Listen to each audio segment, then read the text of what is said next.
ನಮಸ್ಕಾರ ಗೆಳೆಯರೇ, ದೇಶ ಪ್ರೇಮಿಗಳೇ, ನಮ್ಮ ಕನ್ನಡ ಡಿಫೆನ್ಸ್ ನ್ಯೂಸ್ ಯೂಟ್ಯೂಬ್ ಚಾನಲ್ಗೆ ಸ್ವಾಗತ ನಿಮಗೆ.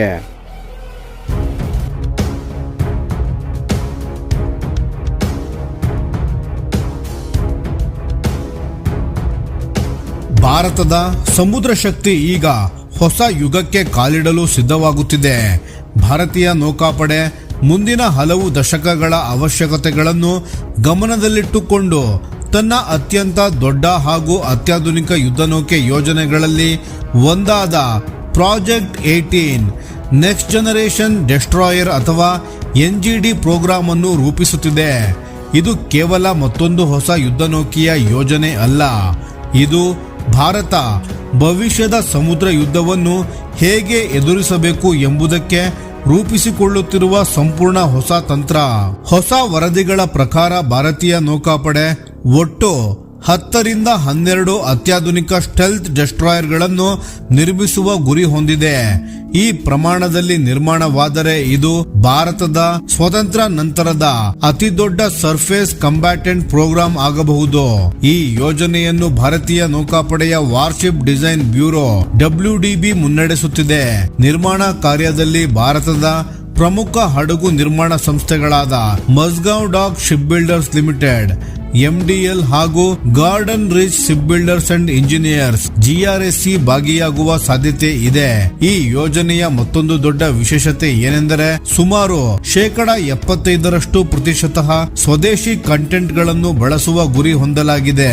ಅಂದರೆ ಹಡಗಿನ ಒಳಗಿನ ಅನೇಕ ಪ್ರಮುಖ ವ್ಯವಸ್ಥೆಗಳು, ಎಲೆಕ್ಟ್ರಾನಿಕ್ಸ್, ಯುದ್ಧ ವ್ಯವಸ್ಥೆಗಳು, ಕೆಲವು ಶಸ್ತ್ರಾಸ್ತ್ರಗಳು, ನಿಯಂತ್ರಣ ತಂತ್ರಜ್ಞಾನಗಳು ಮತ್ತು ಅನೇಕ ಉಪಕರಣಗಳು ಭಾರತದಲ್ಲೇ ಅಭಿವೃದ್ಧಿಯಾಗಲಿವೆ. ಇದು ಕೇವಲ ರಕ್ಷಣಾ ಕ್ಷೇತ್ರಕ್ಕೆ ಮಾತ್ರವಲ್ಲ, ಭಾರತದ ಕೈಗಾರಿಕಾ ಬೆಳವಣಿಗೆಗೂ ದೊಡ್ಡ ಅವಕಾಶ. ಇದೀಗ ದೊಡ್ಡ ಪ್ರಶ್ನೆ, ಈ ಡೆಸ್ಟ್ರಾಯರ್ಸ್ ಇಷ್ಟು ವಿಶೇಷವಾಗಿರುವುದಕ್ಕೆ ಕಾರಣ ಏನು? ಮೊದಲನೆಯದಾಗಿ ಸ್ನೇಹಿತರೆ, ಇದರ ಗಾತ್ರ. ಪ್ರಾಜೆಕ್ಟ್ 18 ಅಡಿಯಲ್ಲಿ ನಿರ್ಮಾಣವಾಗುವ ಹಡಗುಗಳ ತೂಕ ಸುಮಾರು 13,000 ಟನ್ಗಳಿಗಿಂತ ಹೆಚ್ಚು ಇರಬಹುದು ಎಂದು ಅಂದಾಜಿಸಲಾಗಿದೆ. ಹೋಲಿಕೆಗಾಗಿ ಹೇಳುವುದಾದರೆ ಭಾರತದ ಈಗಿನ ವಿಶಾಖಪಟ್ಟಣಂ ಕ್ಲಾಸ್ ಡೆಸ್ಟ್ರಾಯರ್ಸ್ಗಳು ಸುಮಾರು 7,400 ಟನ್ ವರ್ಗದಲ್ಲಿದೆ.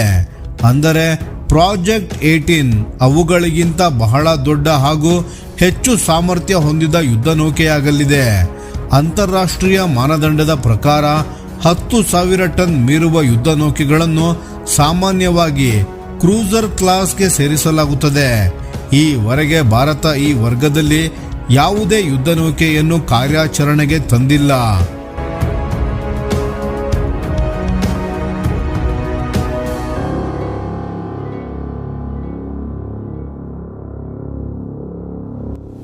ಹೀಗಾಗಿ ಪ್ರಾಜೆಕ್ಟ್ 18 ಭಾರತಕ್ಕೆ ಹೊಸ ಮಟ್ಟದ ಸಮುದ್ರ ಸಾಮರ್ಥ್ಯ ನೀಡಬಹುದು.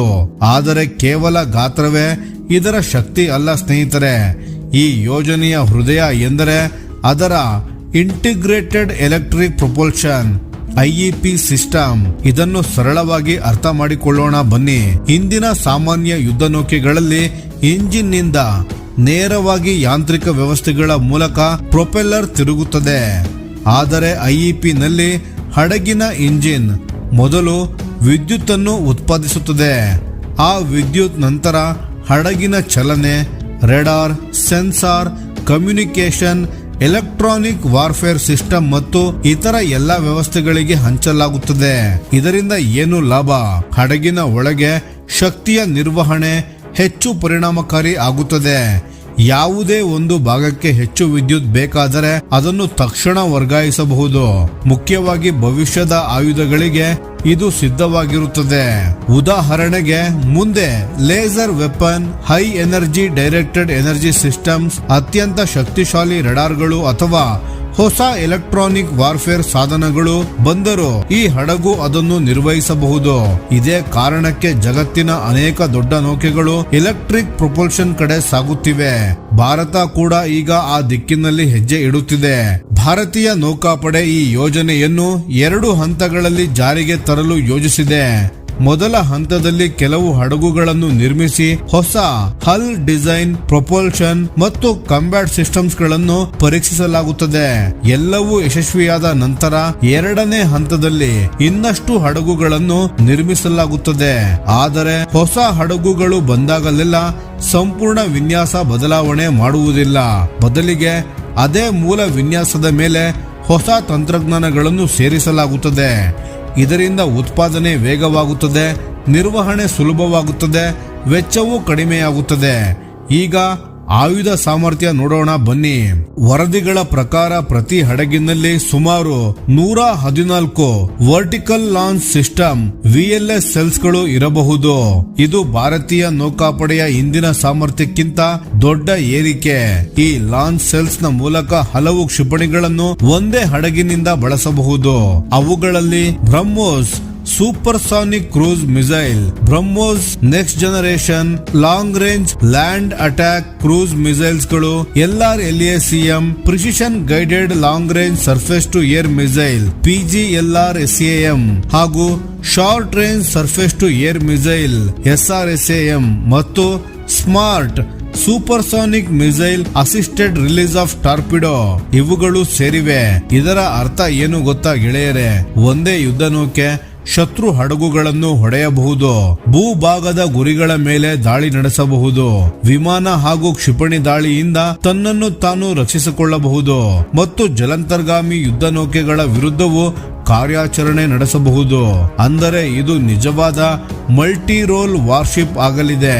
ಇದರ ಜೊತೆಗೆ ಪ್ರಾಜೆಕ್ಟ್ 18 ಭವಿಷ್ಯದ ಯುದ್ಧಕ್ಕೆ ತಕ್ಕಂತೆ unmanned under water vehicles, kamikaze drones ಮತ್ತು ಮಾನವರಿಲ್ಲದ ಸಮುದ್ರ ವ್ಯವಸ್ಥೆಗಳಿಗೂ ಬೆಂಬಲ ನೀಡಲಿದೆ. ಈ ಡ್ರೋನ್ ಮತ್ತು ಅಂಡರ್ ವಾಟರ್ ಸಿಸ್ಟಮ್ಸ್ ಗಳನ್ನು ಸಮುದ್ರದ ಮೇಲ್ವಿಚಾರಣೆ, ಮೈನ್ ಡಿಟೆಕ್ಷನ್ ಮತ್ತು ಸಬ್ಮೆರಿನ್ ಟ್ರ್ಯಾಕಿಂಗ್ ಆಗಿ ಬಳಸಬಹುದು. ಮತ್ತೊಂದು ದೊಡ್ಡ ಅಂಶ ಏನು ಅಂದ್ರೆ ರೆಡಾರ್. ಈ ಹಡಗುಗಳಿಗೆ ಬರಬಹುದಾದ ಹೊಸ ತಲೆಮಾರಿನ ರೆಡಾರ್ಗಳು ಸುಮಾರು 500 ಕಿಲೋಮೀಟರ್ ದೂರದವರೆಗೆ ಗುರಿಗಳನ್ನು ಪತ್ತೆ ಹಚ್ಚುವ ಸಾಮರ್ಥ್ಯ ಹೊಂದಿರಬಹುದು ಎಂದು ವರದಿಗಳು ಸೂಚಿಸುತ್ತಿವೆ. ಇದರ ಮೂಲಕ ಹಡಗು ತನ್ನ ಸುತ್ತಮುತ್ತಲಿನ ಪ್ರದೇಶದ ಸಂಪೂರ್ಣ 360 ಡಿಗ್ರಿ ಬ್ಯಾಟಲ್ ಅವೇರ್ನೆಸ್ ಹೊಂದಬಹುದು. ಇವೆಲ್ಲವೂ ಒಂದೇ ಕಾರಣಕ್ಕಾಗಿ ಭಾರತ ಕೇವಲ ತನ್ನ ಸಮುದ್ರ ಗಡಿಗಳನ್ನು ಕಾಪಾಡಲು ಮಾತ್ರವಲ್ಲ, ಮುಂದಿನ ವರ್ಷಗಳಲ್ಲಿ ಸಂಪೂರ್ಣ ಇಂಡೋ ಪೆಸಿಫಿಕ್ ರೀಜನ್ ನಲ್ಲಿ ತನ್ನ ಹಾಜರಾತಿ ಮತ್ತು ಭದ್ರತಾ ಸಾಮರ್ಥ್ಯವನ್ನು ಇನ್ನಷ್ಟು ಬಲಪಡಿಸಲು ಪ್ರಾಜೆಕ್ಟ್ 18 ಯಶಸ್ವಿಯಾದರೆ ಅದು ಕೇವಲ ಹೊಸ ಡೆಸ್ಟ್ರಾಯರ್ ನಿರ್ಮಾಣವಾಗುವುದಿಲ್ಲ. ಅದು ಭಾರತದ ಸಮುದ್ರ ಶಕ್ತಿ, ರಕ್ಷಣಾ ಕೈಗಾರಿಕೆ, ಇಂಡಿಜಿನಸ್ ಟೆಕ್ನಾಲಜಿ ಮತ್ತು ಭವಿಷ್ಯದ ಯುದ್ಧ ಸಾಮರ್ಥ್ಯದ ಹೊಸ ಅಧ್ಯಾಯವಾಗಬಹುದು. ಸ್ನೇಹಿತರೆ, ಈ ಪ್ರಾಜೆಕ್ಟ್ 18 ಬಗ್ಗೆ ನಿಮ್ಮ ಅಭಿಪ್ರಾಯ ಏನು? ಭಾರತ ಕ್ರೂಸರ್ ಕ್ಲಾಸ್ ಯುದ್ಧ ನೌಕೆ ನಿರ್ಮಾಣದತ್ತ ಹೋಗುವುದು ಸರಿಯಾದ ನಿರ್ಧಾರವೇ? ಕಾಮೆಂಟ್ ಮಾಡಿ ತಿಳಿಸಿ. ಧನ್ಯವಾದಗಳು.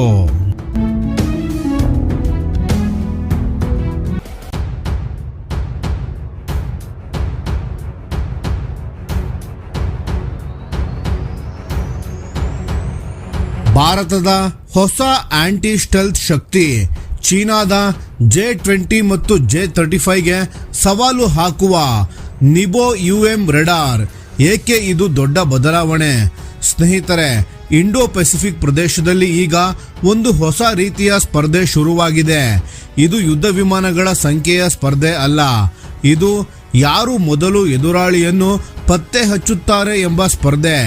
ಈ ಹಿನ್ನೆಲೆಯಲ್ಲೇ ಭಾರತ ಒಂದು ಅತ್ಯಂತ ಮಹತ್ವದ ಹೆಜ್ಜೆ ಇಟ್ಟಿದೆ. ಭಾರತೀಯ ವಾಯುಪಡೆ ಈಗ ರಷ್ಯಾದ ಅತ್ಯಾಧುನಿಕ 55 ZH-6ME ನಿಬೋ UM-VHF aunty stealth radar ಅನ್ನು ಕಾರ್ಯಾಚರಣೆಗೆ ತಂದಿರುವುದು ದೊಡ್ಡ ಮಟ್ಟದ ಚರ್ಚೆಗೆ ಕಾರಣವಾಗಿದೆ. ಮೊದಲ ನೋಟಕ್ಕೆ ಇದು ಸಾಮಾನ್ಯ ರೆಡಾರ್ ಅನಿಸಬಹುದು, ಆದರೆ ವಾಸ್ತವದಲ್ಲಿ ಇದು ಭಾರತಕ್ಕೆ ಕೇವಲ ಇನ್ನೊಂದು ರೆಡಾರ್ ಅಲ್ಲ, ಭವಿಷ್ಯದ ಯುದ್ಧಗಳಿಗೆ ಬೇಕಾಗುವ ಒಂದು ದೊಡ್ಡ ಕಣ್ಣು.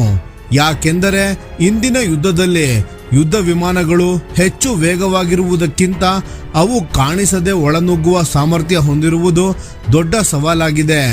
ಚೀನಾ ತನ್ನ J-20 ಸ್ಟೆಲ್ತ್ ಫೈಟರ್ ಜೆಟ್ ಪಡೆಯನ್ನು ವೇಗವಾಗಿ ವಿಸ್ತರಿಸುತ್ತಿದೆ. ಜೊತೆಗೆ ಸಮುದ್ರ ಕಾರ್ಯಾಚರಣೆಗಾಗಿ ಅಭಿವೃದ್ಧಿಪಡಿಸುತ್ತಿರುವ J-35 carrier capable stealth fighter jet ಕೂಡ ಭಾರತದ ರಕ್ಷಣಾ ಲೆಕ್ಕಾಚಾರವನ್ನು ಬದಲಾಯಿಸಿದೆ.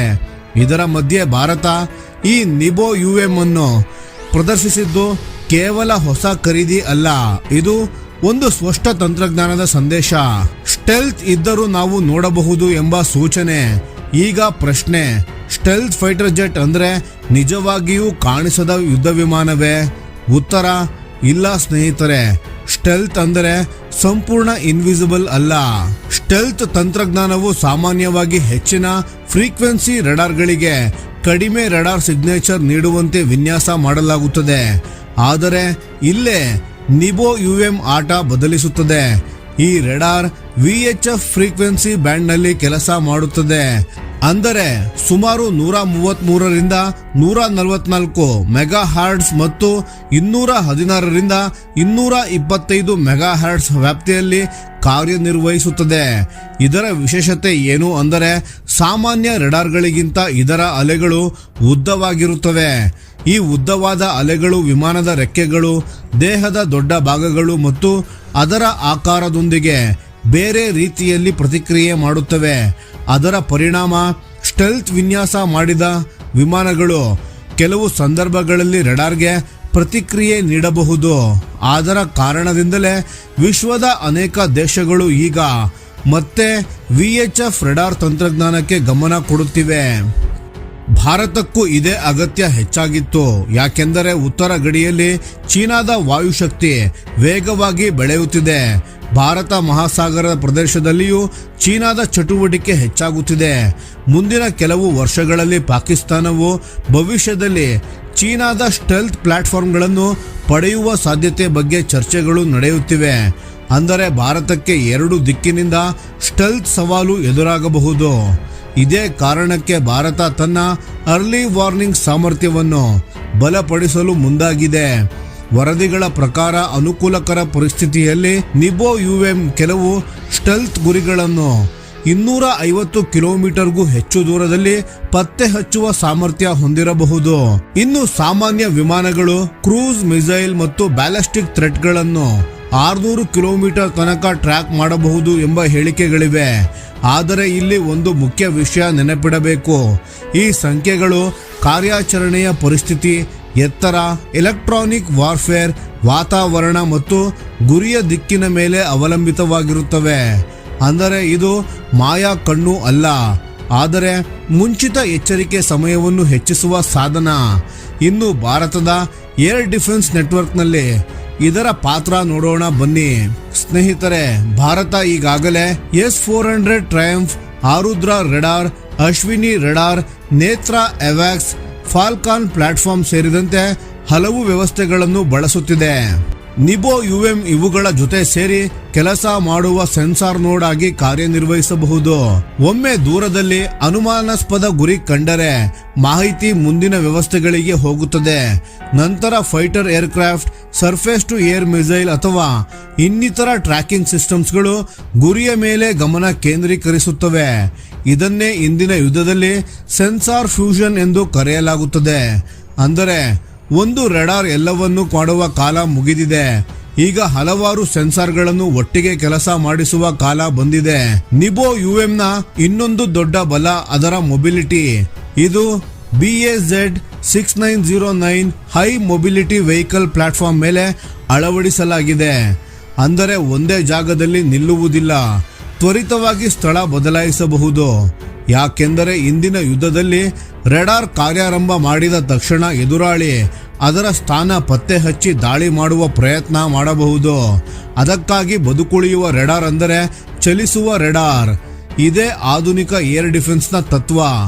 ಇನ್ನೊಂದು ಪ್ರಮುಖ ವಿಚಾರ ಸ್ನೇಹಿತರೆ, ರಷ್ಯಾ ಹಲವು ವರ್ಷಗಳಿಂದ ನಿಬೋ ಸರಣಿಯ ರೆಡಾರ್ಗಳನ್ನು ಅಭಿವೃದ್ಧಿಪಡಿಸಿದೆ. ಆದರೆ ಭಾರತಕ್ಕೆ ಬಂದಿರುವ ಎಕ್ಸ್ಪೋರ್ಟ್ ವರ್ಷನ್ ಮತ್ತು ರಷ್ಯಾದ ಒಳನಾಡು ಬಳಕೆಯ ವರ್ಷನ್ ನಡುವೆ ವ್ಯತ್ಯಾಸ ಇರುವ ಸಾಧ್ಯತೆಗಳ ಬಗ್ಗೆ ರಕ್ಷಣಾ ವಿಶ್ಲೇಷಕರು ಚರ್ಚಿಸುತ್ತಾರೆ. ಭಾರತ ಎಷ್ಟು ವ್ಯವಸ್ಥೆಗಳನ್ನು ತೆಗೆದುಕೊಂಡಿದೆ, ಎಲ್ಲಿ ನಿಯೋಜನೆ ಮಾಡಿದೆ ಅಥವಾ ಎಷ್ಟರ ಮಟ್ಟಿಗೆ ನೆಟ್ವರ್ಕ್ಗೆ ಜೋಡಿಸಲಾಗಿದೆ ಇದರ ಅಧಿಕೃತ ಮಾಹಿತಿ ಇನ್ನೂ ಸಾರ್ವಜನಿಕವಾಗಿಲ್ಲ. ಆದರೆ ಒಂದು ವಿಷಯ ಸ್ಪಷ್ಟ, ಇಂಡೋ ಪೆಸಿಫಿಕ್ ಪ್ರದೇಶದಲ್ಲಿ ಈಗ ಫೈಟರ್ ಏರ್ಕ್ರಾಫ್ಟ್ ಮಾತ್ರ ಶಕ್ತಿಯ ಮಾಪಕ ಅಲ್ಲ. Radar, electronic warfare, sensor fusion, early warning, network defence ಇವೇ ಭವಿಷ್ಯದ ಶಕ್ತಿಯ ಆಧಾರವಾಗುತ್ತಿವೆ. ಭಾರತದ ನಿಬೋ UM ಸೇರ್ಪಡೆ ಅದೇ ಹೊಸ ಯುಗದ ಆರಂಭದ ಸೂಚನೆ. ಮುಂದಿನ ದಿನಗಳಲ್ಲಿ ಸ್ಟೆಲ್ತ್ ಮತ್ತು ಕೌಂಟರ್ ಸ್ಟೆಲ್ತ್ ನಡುವಿನ ಸ್ಪರ್ಧೆ ಇನ್ನಷ್ಟು ತೀವ್ರವಾಗುವ ಸಾಧ್ಯತೆ ಇದೆ ಮತ್ತು ಭಾರತ ಆ ಸ್ಪರ್ಧೆಗೆ ಈಗಾಗಲೇ ಸಿದ್ಧತೆ ಆರಂಭಿಸಿದೆ. ಸ್ನೇಹಿತರೆ, ಈ ವಿಷಯದ ಬಗ್ಗೆ ನಿಮ್ಮ ಅನಿಸಿಕೆ ಮತ್ತು ಅಭಿಪ್ರಾಯಗಳನ್ನು ದಯವಿಟ್ಟು ಕಾಮೆಂಟ್ ಮಾಡಿ ತಿಳಿಸಿ. ಧನ್ಯವಾದಗಳು.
ಭಾರತೀಯ ವಾಯುಪಡೆಯ ಭವಿಷ್ಯದ ಯುದ್ಧ ಸಾಮರ್ಥ್ಯವನ್ನು ಸಂಪೂರ್ಣವಾಗಿ ಬದಲಾಯಿಸಬಹುದಾದ ಒಂದು ಮಹತ್ವದ ಬೆಳವಣಿಗೆ ಈಗ ಭಾರತ ಮತ್ತು ರಷ್ಯಾ ನಡುವೆ ನಡೆಯುತ್ತಿರುವ ರಕ್ಷಣಾ ಮಾತುಕತೆಯಲ್ಲಿ ಕಾಣಿಸುತ್ತಿದೆ.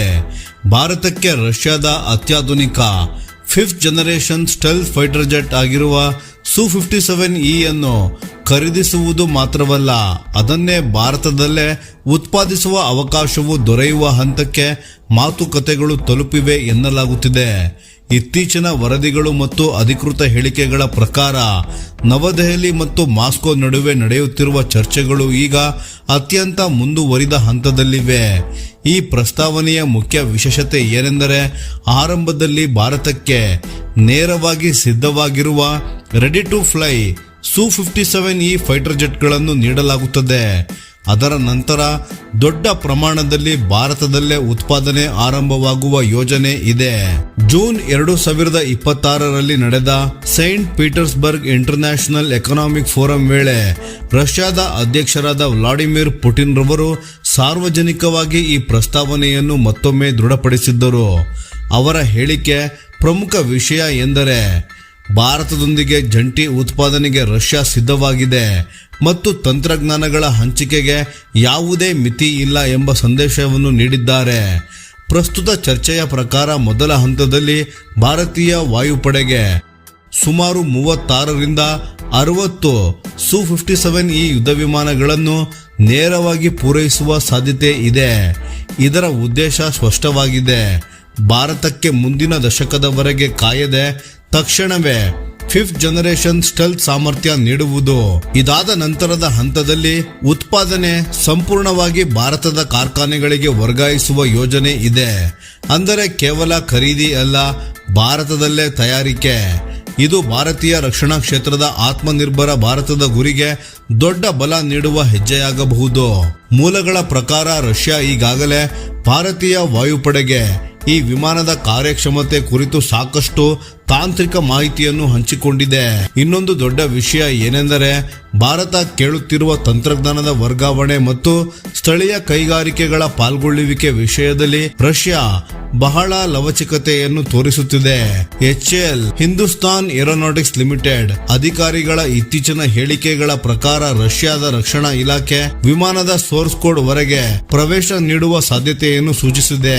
ಜಾಗತಿಕ ರಕ್ಷಣಾ ಒಪ್ಪಂದಗಳಲ್ಲಿ ಇದು ಬಹಳ ಅಪರೂಪದ ಹಾಗೂ ಅತ್ಯಂತ ಮೌಲ್ಯಯುತ ಅವಕಾಶ ಎಂದು ಪರಿಗಣಿಸಲಾಗುತ್ತದೆ. ಇದರ ಜೊತೆಗೆ ಮತ್ತೊಂದು ಕುತೂಹಲಕಾರಿ ಪ್ರಸ್ತಾವನೆ ಕೂಡ ಬಂದಿದೆ.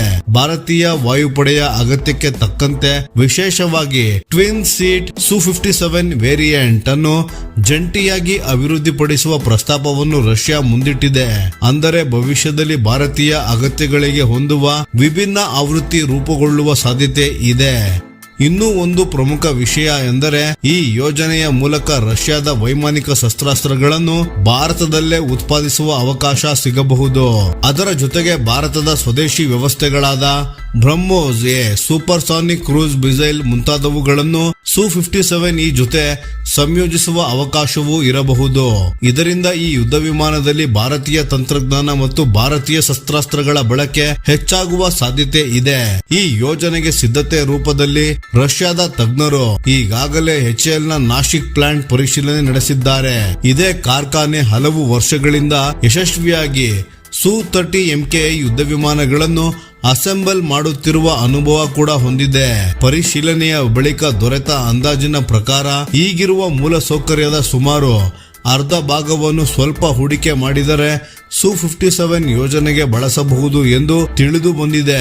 ಅಂದರೆ ಅಂತಿಮ ಒಪ್ಪಂದವಾದರೆ ಉತ್ಪಾದನೆ ಆರಂಭಿಸಲು ಹೆಚ್ಚು ಸಮಯ ಬೇಕಾಗದೆ ಇರಬಹುದು.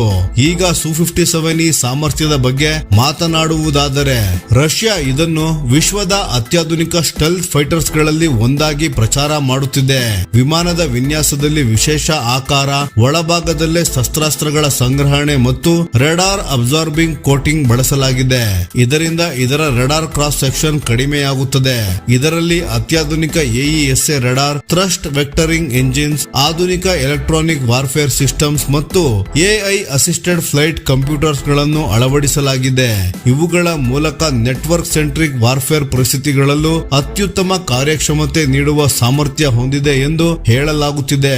ರಷ್ಯಾದ ಪ್ರಕಾರ Su-57 ಈಗಾಗಲೇ ನೈಜ ಯುದ್ಧ ಪರಿಸ್ಥಿತಿಗಳಲ್ಲೂ ಪರೀಕ್ಷೆಗೆ ಒಳಪಟ್ಟಿದೆ. ವಿಶೇಷವಾಗಿ ಬಲವಾದ ಏರ್ ಡಿಫೆನ್ಸ್ ನೆಟ್ವರ್ಕ್ ಮತ್ತು ಗಂಭೀರ ಎಲೆಕ್ಟ್ರಾನಿಕ್ ಜಾಮಿಂಗ್ ಪರಿಸ್ಥಿತಿಗಳಲ್ಲೂ ಕಾರ್ಯನಿರ್ವಹಿಸಿದೆ ಎಂದು ಹೇಳಲಾಗುತ್ತಿದೆ. ಅದರ ಆಧಾರದ ಮೇಲೆ ಆಧುನಿಕ ಯುದ್ಧ ಭೂಮಿಯಲ್ಲಿ ವಿಶ್ವಾಸಾರ್ಹ ಕಾರ್ಯಕ್ಷಮತೆಯನ್ನು ಇದು ನೀಡಬಲ್ಲದು ಎಂಬುದು ರಷ್ಯಾದ ವಾದ. Su-57 ಪರ ವಾದಿಸುವ ತಜ್ಞರುಗಳ ಪ್ರಕಾರ ಇದರ ಸ್ಟೆಲ್ತ್ ಸಾಮರ್ಥ್ಯ, ಅತ್ಯಾಧುನಿಕ ಸೆನ್ಸಾರ್ ವ್ಯವಸ್ಥೆಗಳು ಮತ್ತು ಒಳಾಂಗಣ ಶಸ್ತ್ರಾಸ್ತ್ರ ಸಾಗಣೆ ಸಾಮರ್ಥ್ಯ ಭಾರತೀಯ ವಾಯುಪಡೆಗೆ ಇಂದಿನ 4th ಜನರೇಷನ್ ಫೈಟರ್ ಗಳಿಗಿಂತ ದೊಡ್ಡ ತಾಂತ್ರಿಕ ಮುನ್ನಡೆ ನೀಡಬಹುದು. ವಿಶೇಷವಾಗಿ ಆಕಾಶದಲ್ಲಿ ಪ್ರಾಬಲ್ಯ ಸಾಧಿಸುವುದು ಮತ್ತು ನಿಖರ ದಾಳಿಗಳನ್ನು ನಡೆಸುವ ಸಾಮರ್ಥ್ಯದಲ್ಲಿ ಮಹತ್ವದ ಬದಲಾವಣೆ ತರಬಹುದು. ಭಾರತದ ಸ್ವದೇಶಿ AMCA advanced medium combat aircraft ಸಂಪೂರ್ಣವಾಗಿ ಸಿದ್ಧವಾಗಲು ಇನ್ನೂ ಕೆಲವು ವರ್ಷಗಳು ಬೇಕಾಗುವ ಹಿನ್ನೆಲೆ ಮಧ್ಯಂತರ ಪರಿಹಾರವಾಗಿ Su-57 ಈ ಒಂದು ಗಂಭೀರ ಆಯ್ಕೆಯಾಗಿ ಕಾಣಿಸುತ್ತಿದೆ. ಆದರೆ ಅಂತಿಮ ನಿರ್ಧಾರ ಭಾರತ ಸರ್ಕಾರ ಮತ್ತು ಭಾರತೀಯ ವಾಯುಪಡೆಯ ತಾಂತ್ರಿಕ ಹಾಗೂ ಕಾರ್ಯತಂತ್ರದ ಮೌಲ್ಯಮಾಪನದ ಮೇಲೆ ಅವಲಂಬಿತವಾಗಿರುತ್ತದೆ. ಮುಂದಿನ ದಿನಗಳಲ್ಲಿ ಈ ಮಾತುಕತೆ ಯಾವ ದಿಕ್ಕಿನಲ್ಲಿ ಸಾಗುತ್ತದೆ ಎನ್ನುವುದು ಭಾರತದ ವಾಯುಶಕ್ತಿಯ ಭವಿಷ್ಯವನ್ನು ನಿರ್ಧರಿಸಬಹುದಾದ ಮಹತ್ವದ ಬೆಳವಣಿಗೆಯಾಗಿರಬಹುದು. ಸ್ನೇಹಿತರೆ, ಈ ವಿಷಯದ ಬಗ್ಗೆ ನಿಮ್ಮ ಅನಿಸಿಕೆ ಮತ್ತು ಅಭಿಪ್ರಾಯಗಳನ್ನು ದಯವಿಟ್ಟು ಕಾಮೆಂಟ್ ಮಾಡಿ ತಿಳಿಸಿ. ಧನ್ಯವಾದಗಳು.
ಭಾರತೀಯ ವಾಯುಪಡೆಯ ಭವಿಷ್ಯದ ಶಕ್ತಿ ಹೆಚ್ಚಿಸುವ ದೊಡ್ಡ ಯೋಜನೆಗಳಲ್ಲಿ ಒಂದಾದ 114 ರಫೇಲ್ ಯುದ್ಧ ವಿಮಾನಗಳ ಖರೀದಿ ಪ್ರಕ್ರಿಯೆ ವೇಗ ಪಡೆಯುತ್ತಿರುವ ಸಂದರ್ಭದಲ್ಲಿ ಪಾಕಿಸ್ತಾನವು ತನ್ನ ಮುಂದಿನ ತಂತ್ರವನ್ನು ಸಂಪೂರ್ಣವಾಗಿ ಮರುರೂಪಿಸುತ್ತಿದೆ. ಅದರಲ್ಲಿ ಇಲ್ಲಿ ಗಮನಿಸಬೇಕಾದ ಪ್ರಮುಖ ವಿಷಯ ಏನೆಂದರೆ ಪಾಕಿಸ್ತಾನ ಭಾರತಕ್ಕೆ ಎದುರಾಗಿ ಅದೇ ಸಂಖ್ಯೆಯಲ್ಲಿ ಯುದ್ಧ ವಿಮಾನಗಳನ್ನು ಖರೀದಿಸಿ ಸ್ಪರ್ಧೆ ಮಾಡಲು ಹೋಗುತ್ತಿಲ್ಲ. ಅದಕ್ಕೆ ಬದಲಾಗಿ ಕಡಿಮೆ ವೆಚ್ಚದಲ್ಲಿ ಹೆಚ್ಚು ಪರಿಣಾಮ ಉಂಟು ಮಾಡುವ ತಂತ್ರಜ್ಞಾನ ಆಧಾರಿತ ನೆಟ್ವರ್ಕ್ ಸೆಂಟ್ರಿಕ್ ಏರ್ ಕಂಬ್ಯಾಟ್ ವ್ಯವಸ್ಥೆಯತ್ತ ಅದು ಗಮನ ಹರಿಸಿದೆ. ವಿಶೇಷವಾಗಿ 2025 ಮೇ ತಿಂಗಳಲ್ಲಿ ನಡೆದ ಆಪರೇಷನ್ ಸಿಂಧೂರ್ ನಂತರ ಪಾಕಿಸ್ತಾನದ ಸೈನಿಕ ಯೋಜನೆಯಲ್ಲಿ ದೊಡ್ಡ ಬದಲಾವಣೆ ಕಾಣುತ್ತಿದೆ ಎಂದು ಹಲವು ರಕ್ಷಣಾ ವಿಶ್ಲೇಷಕರು ಅಭಿಪ್ರಾಯ ವ್ಯಕ್ತಪಡಿಸುತ್ತಿದ್ದಾರೆ. ಇದೀಗ ಪಾಕಿಸ್ತಾನ ತನ್ನ ಭವಿಷ್ಯದ ವಾಯುಶಕ್ತಿಯನ್ನು ಚೈನೀಸ್ ಬ್ಯಾಕ್ಡ್ ಕಿಲ್ ಚೈನ್ ಮಾದರಿಯಲ್ಲಿ ನಿರ್ಮಿಸಲು ಮುಂದಾಗಿದೆ. ಅಂದರೆ ಕೇವಲ ಹೆಚ್ಚು ಯುದ್ಧ ವಿಮಾನಗಳನ್ನು ಖರೀದಿಸುವುದು ಮಾತ್ರವಲ್ಲ, stealth fighter jet, long range missile, ಎವಾಕ್ಸ್ ಏರ್ಕ್ರಾಫ್ಟ್, ಕಂಬ್ಯಾಟ್ ಡ್ರೋನ್ ಮತ್ತು ಕಮಾಂಡ್ ನೆಟ್ವರ್ಕ್ ಎಲ್ಲವನ್ನೂ ಒಂದೇ ಸಂಪರ್ಕಿತ ಯುದ್ಧ ವ್ಯವಸ್ಥೆಯಾಗಿ ಜೋಡಿಸುವ ಪ್ರಯತ್ನ ನಡೆಯುತ್ತಿದೆ. ಈ ಹೊಸ ವ್ಯವಸ್ಥೆಯ ಕೇಂದ್ರ ಬಿಂದುವಾಗಿ ಕಾಣುತ್ತಿರುವುದು ಚೀನಾದ J-35A 5th generation stealth fighter jet. ವರದಿಗಳ ಪ್ರಕಾರ ಪಾಕಿಸ್ತಾನ ಸುಮಾರು 40 J-35A ವಿಮಾನಗಳನ್ನು ಪಡೆಯುವ ಯೋಜನೆ ರೂಪಿಸುತ್ತಿದೆ ಎಂಬ ಮಾಹಿತಿ ಹೊರಬಂದಿದೆ. ಕೆಲ ವರದಿಗಳು ಪಾಕಿಸ್ತಾನದ ಪೈಲಟ್ಗಳು ಈಗಾಗಲೇ ಚೀನಾದಲ್ಲಿ ತರಬೇತಿಯನ್ನು ಆರಂಭಿಸಿರಬಹುದು ಎಂಬುದನ್ನು ಸೂಚಿಸುತ್ತಿವೆ. J-35 ನ ವಿಶೇಷತೆ ಏನು? ಹಳೆಯ ತಲೆಮಾರಿನ ಯುದ್ಧ ವಿಮಾನಗಳು ಸಾಮಾನ್ಯವಾಗಿ ವೇಗ, ದೂರ ಅಥವಾ ಎಲೆಕ್ಟ್ರಾನಿಕ್ ಜಾಮಿಂಗ್ ಮೂಲಕ ಬದುಕುಳಿಯುವ ಪ್ರಯತ್ನ ಮಾಡುತ್ತಿದ್ದವು. ಆದರೆ J-35 ಕಡಿಮೆ ರೆಡಾರ್ ಸಿಗ್ನೇಚರ್ ಹೊಂದಿರುವ ಸ್ಟೆಲ್ತ್ ವಿನ್ಯಾಸವನ್ನು ಬಳಸುತ್ತದೆ. ಅದರ ಅರ್ಥ ಎದುರಾಳಿ ರೆಡಾರ್ ವ್ಯವಸ್ಥೆಗೆ ಸುಲಭವಾಗಿ ಪತ್ತೆಯಾಗದೆ ಗುರಿಯತ್ತ ಸಾಗುವ ಸಾಮರ್ಥ್ಯ. ಪಾಕಿಸ್ತಾನದ ಯೋಜನೆಯ ಪ್ರಕಾರ ಈ ಸ್ಟೆಲ್ತ್ ವಿಮಾನಗಳ ಮೂಲಕ ರಫೇಲ್ನ ಸೆನ್ಸಾರ್ ಅಡ್ವಾಂಟೇಜ್ ಅನ್ನು ಕಡಿಮೆ ಮಾಡಿ ಅದರ ಫಸ್ಟ್ ಲುಕ್ ಫಸ್ಟ್ ಶಾಟ್ ಸಾಮರ್ಥ್ಯಕ್ಕೆ ಸವಾಲು ಹಾಕುವುದು ಪ್ರಮುಖ ಉದ್ದೇಶ. ಆದರೆ J-35 ಮಾತ್ರವೇ ಈ ಯೋಜನೆಯ ಪ್ರಮುಖ ಶಕ್ತಿ ಅಲ್ಲ. ನಿಜವಾದ ಬದಲಾವಣೆ ತರುವ ಅಂಶವೇ ಸಂಪೂರ್ಣ ಸಂಪರ್ಕಿತ ನೆಟ್ವರ್ಕ್. ಇದಕ್ಕಾಗಿ ಪಾಕಿಸ್ತಾನ ಚೀನಾದ KJ-500 airborne early warning and control ಅಥವಾ ಎವಾಕ್ಸ್ ವಿಮಾನಗಳನ್ನು ಪಡೆಯಲು ಆಸಕ್ತಿ ತೋರಿಸುತ್ತಿದೆ. ಈ ವಿಮಾನಗಳನ್ನು ಸಾಮಾನ್ಯವಾಗಿ ಫ್ಲೈಯಿಂಗ್ ರೆಡಾರ್ ಎಂದು ಕರೆಯಲಾಗುತ್ತದೆ. ಇವು ಗಾಳಿಯಲ್ಲಿ ತೇಲುವ ಕಮಾಂಡ್ ಸೆಂಟರ್ಗಳಂತೆ ಕೆಲಸ ಮಾಡುತ್ತವೆ. ಬಹಳ ದೂರದ ವಾಯು ಪ್ರದೇಶವನ್ನು ನಿಗಾ ಇಟ್ಟು ಶತ್ರು ಚಲನೆಗಳನ್ನು ಗಮನಿಸಿ ಅದೇ ಸಮಯದಲ್ಲಿ ಬೇರೆ ಯುದ್ಧ ವಿಮಾನಗಳಿಗೆ ಗುರಿ ಮಾಹಿತಿಯನ್ನು ತಕ್ಷಣ ಹಂಚುತ್ತವೆ.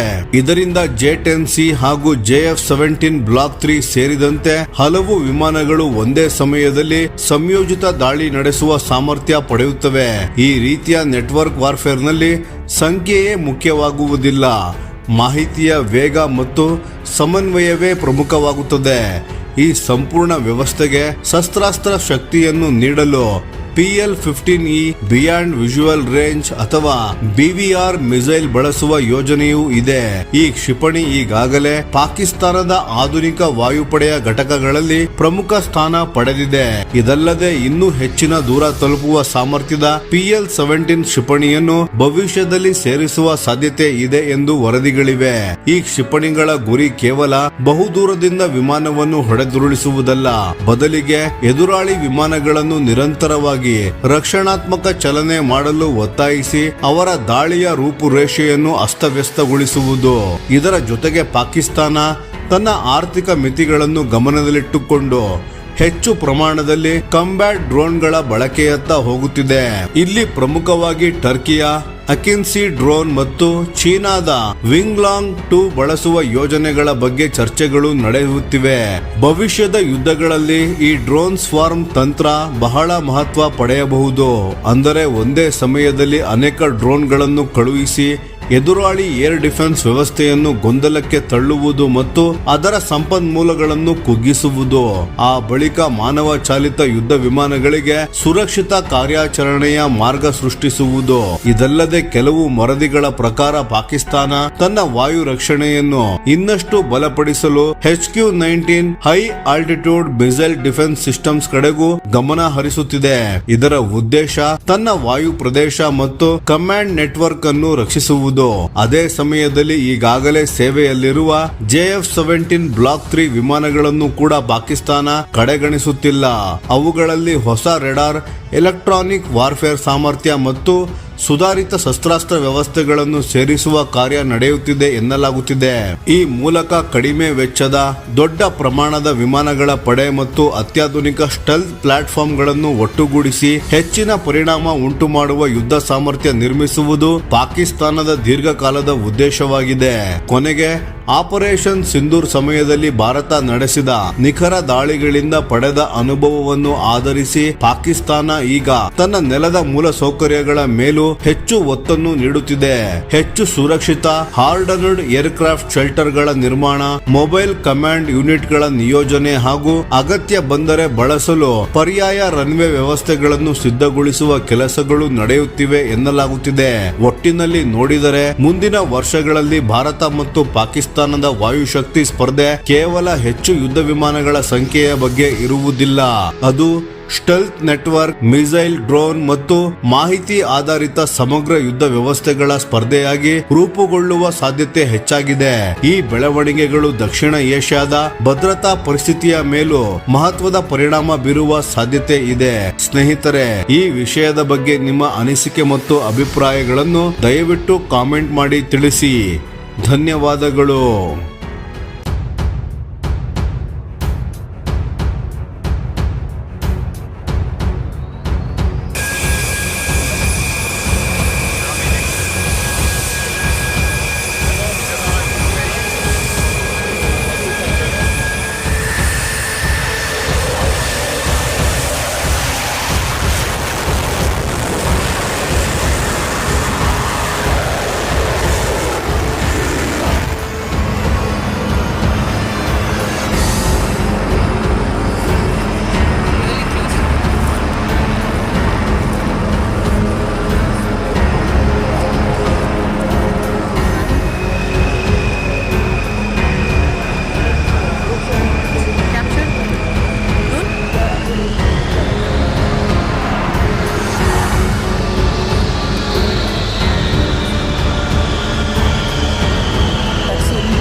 ರಷ್ಯಾ ತನ್ನ ಅತ್ಯಂತ ಭಾರವಾದ ಮತ್ತು ಅತ್ಯಂತ ವೇಗದ ಇಂಟರ್ಸೆಪ್ಟರ್ ಅನ್ನು ಆರ್ಕ್ಟಿಕ್ ಪ್ರದೇಶಕ್ಕೆ ನಿಯೋಜಿಸಿದೆ. MiG-31 BM ನಿಜವಾಗಿಯೂ ಎಷ್ಟು ಶಕ್ತಿಶಾಲಿ? ಬನ್ನಿ ನೋಡೋಣ ಸ್ನೇಹಿತರೆ. ರಷ್ಯಾದ ವಾಯುಪಡೆ ಇತ್ತೀಚೆಗೆ ಅತ್ಯಂತ ಗಮನ ಸೆಳೆದ ಒಂದು ದೀರ್ಘ ದೂರದ ತಂತ್ರಾತ್ಮಕ ವೈಮಾನಿಕ ಕಾರ್ಯಾಚರಣೆಯನ್ನು ನಡೆಸಿದೆ. ಈ ಕಾರ್ಯಾಚರಣೆಯಲ್ಲಿ ರಷ್ಯಾದ ಅತ್ಯಾಧುನಿಕ ಹಾಗೂ ಅತ್ಯಂತ ಸಾಮರ್ಥ್ಯವುಳ್ಳ Tu-160 ಸ್ಟ್ರಾಟಜಿಕ್ ಬಾಂಬರ್ ವಿಮಾನಗಳಿಗೆ ರಕ್ಷಣೆಯಾಗಿ ಅದರ ಪ್ರಸಿದ್ಧ MiG-31 BM long range interceptor ಗಳನ್ನು ನಿಯೋಜಿಸಲಾಗಿತ್ತು. ಈ ಮಿಷನ್ ಸಾಮಾನ್ಯ ಕಾದಾಟವಾಗಿರಲಿಲ್ಲ. ಈ ಮಿಷನ್ ಸಾಮಾನ್ಯ ಹಾರಾಟವಾಗಿರಲಿಲ್ಲ. ಒಟ್ಟು ಸುಮಾರು 16 ಗಂಟೆಗಳ ಕಾಲ ಬ್ಯಾರೆಂಟ್ ಸಿ ಮತ್ತು ನಾರ್ವೇನ್ ಸಿ ಪ್ರದೇಶಗಳ ಮೇಲೆ ನಿರಂತರ ಕಾರ್ಯಾಚರಣೆ ನಡೆಸಲಾಯಿತು.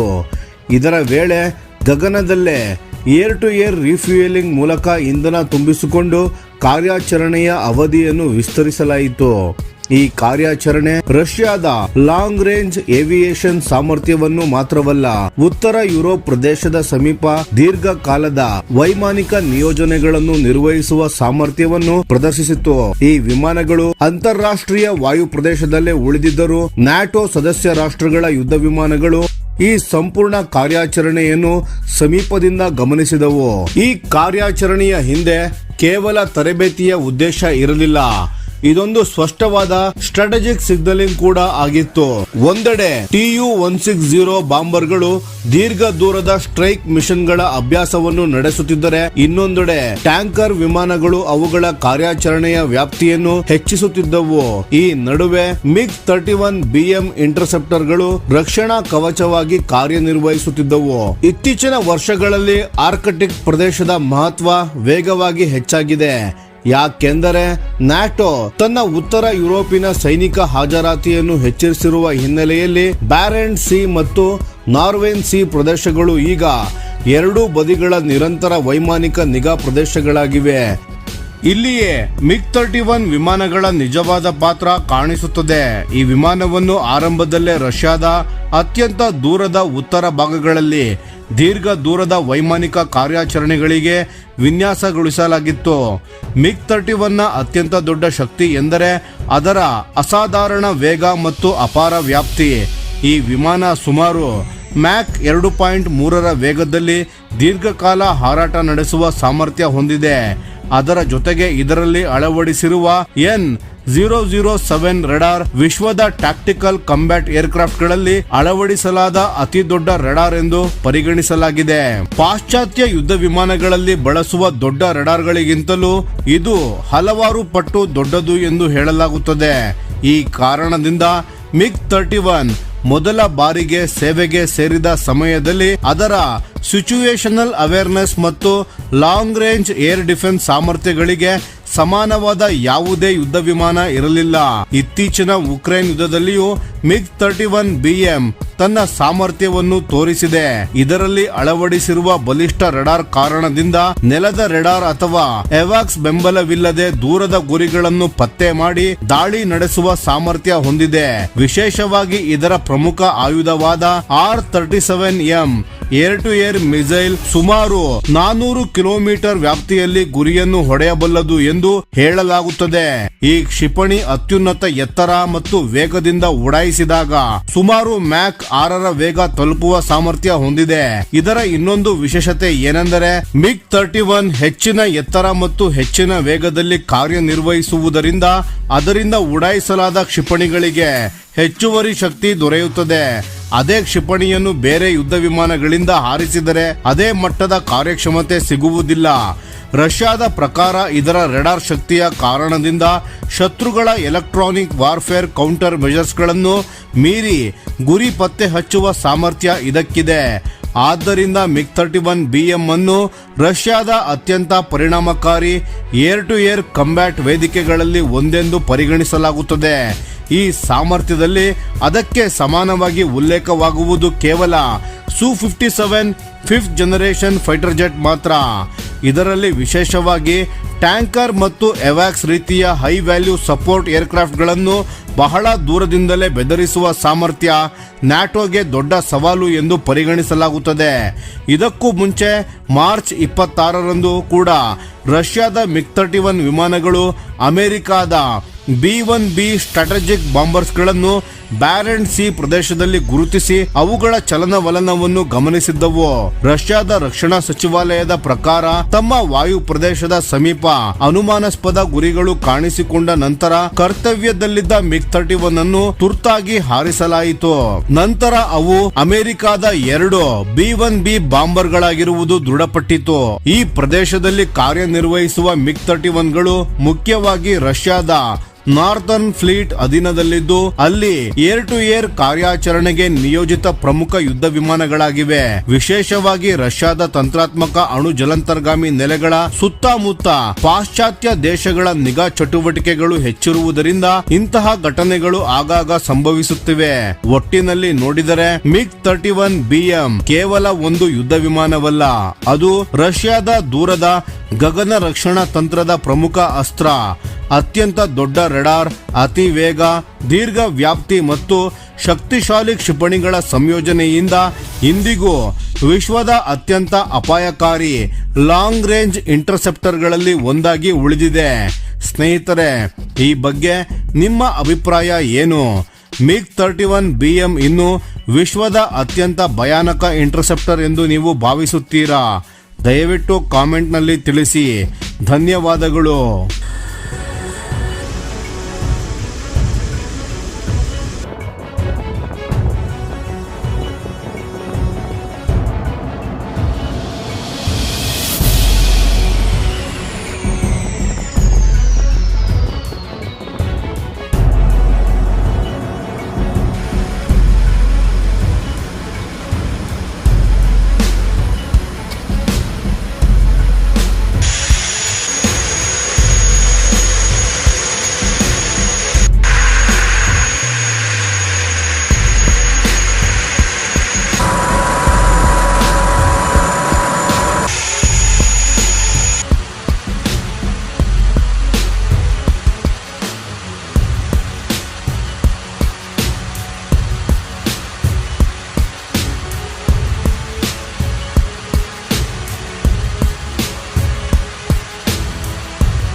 ನಮಸ್ಕಾರ ಸ್ನೇಹಿತರೆ.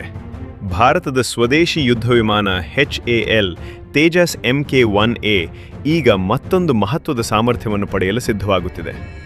ಶೀಘ್ರದಲ್ಲೇ ಈ ಯುದ್ಧ ವಿಮಾನದಲ್ಲಿ ಟ್ವಿನ್ ಆಸ್ರಾಮ್ ಲಾಂಚರ್ ವ್ಯವಸ್ಥೆಯ ಹಾರಾಟ ಪರೀಕ್ಷೆಗಳು ನಡೆಯಲಿವೆ. ಈ ಪರೀಕ್ಷೆಗಳು ಯಶಸ್ವಿಯಾದರೆ ತೇಜಸ್ MK-1Aಯ ಕ್ಲೋಸ್ ಕಾಂಬ್ಯಾಟ್ ಮತ್ತು ವಿತಿನ್ ವಿಜುವಲ್ ರೇಂಜ್ ಅಂದರೆ WVR ವೈಮಾನಿಕ ಯುದ್ಧ ಸಾಮರ್ಥ್ಯದಲ್ಲಿ ದೊಡ್ಡ ಮಟ್ಟದ ಹೆಚ್ಚಳವಾಗಲಿದೆ. ಇದರ ವಿಶೇಷತೆ ಏನಂದರೆ, ಇದುವರೆಗೆ ಒಂದು ವಿಂಗ್ ಪೈಲಾನ್ ಮೇಲೆ ಕೇವಲ ಒಂದು ಆಸ್ರಾಮ್ ಕ್ಷಿಪಣಿಯನ್ನು ಮಾತ್ರ ಅಳವಡಿಸಲಾಗುತ್ತಿತ್ತು. ಆದರೆ ಹೊಸ ಟ್ವಿನ್ ಆಸ್ರಾಮ್ ಲಾಂಚರ್ ಮೂಲಕ ಅದೇ ವಿಂಗ್ ಪೈಲಾನ್ ಮೇಲೆ ಈಗ 2 ಆಸ್ರಾಮ್ ಕ್ಷಿಪಣಿಗಳನ್ನು ಅಳವಡಿಸಬಹುದು. ಅಂದರೆ ಯಾವುದೇ ಹೊಸ ಹಾರ್ಡ್ ಪಾಯಿಂಟ್ ಸೇರಿಸದೆ ಯುದ್ಧ ವಿಮಾನದ ಶಾರ್ಟ್ ರೇಂಜ್ ಫೈರ್ ಪವರ್ ನೇರವಾಗಿ ದ್ವಿಗುಣವಾಗಲಿದೆ. ಈ ಹೊಸ ವ್ಯವಸ್ಥೆಯನ್ನು ಮೊದಲ ಬಾರಿಗೆ ಏರೋ ಇಂಡಿಯಾ 2025 ಪ್ರದರ್ಶನದಲ್ಲಿ ಅನಾವರಣಗೊಳಿಸಲಾಗಿತ್ತು. ಈಗ ಅದರ ನೈಜ ಹಾರಾಟ ಪರೀಕ್ಷೆಗಳು ಆರಂಭವಾಗುತ್ತಿರುವುದು ಇಂಡಿಯನ್ ಏರ್ ಫೋರ್ಸ್ಗೆ ಮಹತ್ವದ ಬೆಳವಣಿಗೆಯಾಗಿದೆ. ಯುದ್ಧದ ಸಮಯದಲ್ಲಿ ಹೆಚ್ಚು ಆಸ್ರಾಮ್ ಕ್ಷಿಪಣಿಗಳನ್ನು ಹೊತ್ತಿರುವುದರಿಂದ ಪೈಲಟ್ ಒಂದೇ ವೇಳೆ ಹಲವು ಶತ್ರು ಗುರಿಗಳ ವಿರುದ್ಧ ದಾಳಿ ನಡೆಸಬಹುದು. ಇದರ ಜೊತೆಗೆ ಉಳಿದ ಪೈಲಾನ್ಗಳನ್ನು BVR missiles, smart bombs, external fuel tanks ಮತ್ತು ಇಲೆಕ್ಟ್ರಾನಿಕ್ ವಾರ್ಫೇರ್ ಪಾಡ್ಸ್ಗಳನ್ನು ಹೊತ್ತೊಯ್ಯಲು ಬಳಸಬಹುದು.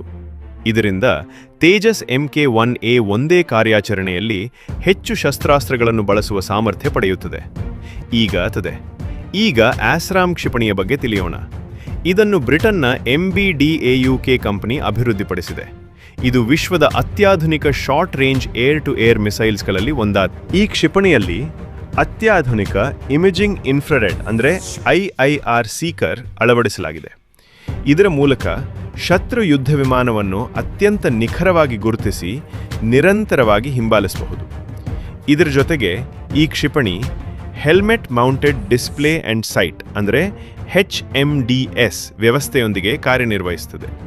ಅದರ ಅರ್ಥ, ಪೈಲಟ್ ಯುದ್ಧ ವಿಮಾನದ ಮೂಗನ್ನು ಶತ್ರುವಿನ ಕಡೆ ತಿರುಗಿಸುವ ಅಗತ್ಯವಿಲ್ಲ. ತಲೆ ತಿರುಗಿಸಿ ಗುರಿಯನ್ನು ನೋಡಿದರೆ ಸಾಕು. ಆಸ್ರಾಮ್ ಗುರಿಯನ್ನು ಲಾಕ್ ಮಾಡಿ ತಕ್ಷಣ ಉಡಾಯಿಸಬಹುದು. ಇದರಿಂದ ವೇಗವಾಗಿ ನಡೆಯುವ ವೈಮಾನಿಕ ಕಾಳಗದಲ್ಲಿ ಪೈಲಟ್ಗೆ ಅಮೂಲ್ಯವಾದ ಸಮಯ ಉಳಿಯುತ್ತದೆ. ಆಸ್ರಾಮ್ ಅತ್ಯಂತ ವೇಗದಲ್ಲಿ ಗುರಿಯತ್ತ ಚಿಮ್ಮಬಲ್ಲದು. ಅಷ್ಟೇ ಅಲ್ಲ, ಚುರುಕಾಗಿ ಚಲಿಸುವ ಯುದ್ಧ ವಿಮಾನಗಳು, ಹೆಲಿಕಾಪ್ಟರ್ಗಳು, ಡ್ರೋನ್ಗಳು ಮತ್ತು ಕ್ರೂಸ್ ಮಿಸೈಲ್ಗಳನ್ನು ಹೊಡೆದುರುಳಿಸುವ ಸಾಮರ್ಥ್ಯ ಇದಕ್ಕಿದೆ. ಈ ಕಾರಣಕ್ಕಾಗಿಯೇ ಇಂಡಿಯನ್ ಏರ್ ಫೋರ್ಸ್ ತೇಜಸ್ MK-1Aಯ ಪ್ರಮುಖ ಶಾರ್ಟ್ ರೇಂಜ್ ಮಿಸೈಲ್ ಆಗಿ ಆಸ್ರಾಮ್ ಅನ್ನು ಆಯ್ಕೆ ಮಾಡಿಕೊಂಡಿದೆ. ಇದರಿಂದ ಹಳೆಯ ರಷ್ಯಾ ಮೂಲದ R-73 ಕ್ಷಿಪಣಿಗಳನ್ನು ಹಂತ ಹಂತವಾಗಿ ಸೇವೆಯಿಂದ ಹೊರಗಿಡಲಾಗುತ್ತಿದೆ. ಇದರ ಜೊತೆಗೆ MBDAUK ಕಂಪನಿ ಮತ್ತು ಭಾರತದ ಭಾರತ್ ಡೈನಾಮಿಕ್ಸ್ ಲಿಮಿಟೆಡ್ ಕಂಪನಿ ಅಂದರೆ BDL ಭಾರತದಲ್ಲೇ ಆಸ್ರಾಮ್ ಕ್ಷಿಪಣಿಗಳ ಸ್ಥಳೀಯ ಅಸೆಂಬ್ಲಿ ವ್ಯವಸ್ಥೆ ಸ್ಥಾಪಿಸಲು ಕೆಲಸ ಮಾಡುತ್ತಿವೆ.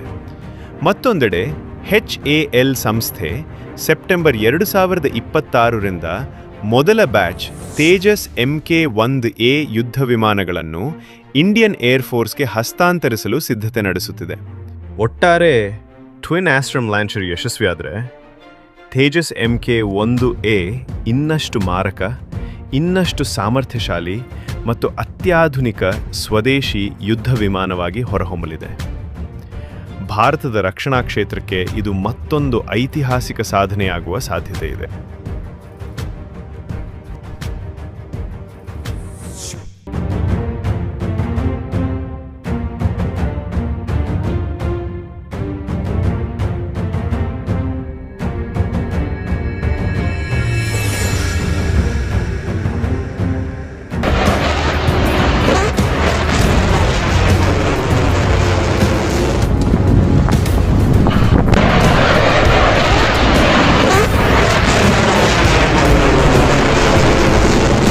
ಭಾರತದ ರಕ್ಷಣಾ ಕ್ಷೇತ್ರದಲ್ಲಿ ಮತ್ತೊಂದು ಐತಿಹಾಸಿಕ ಸಾಧನೆ ವಿಶ್ವದ ಗಮನ ಸೆಳೆಯುತ್ತಿದೆ ಸ್ನೇಹಿತರೆ.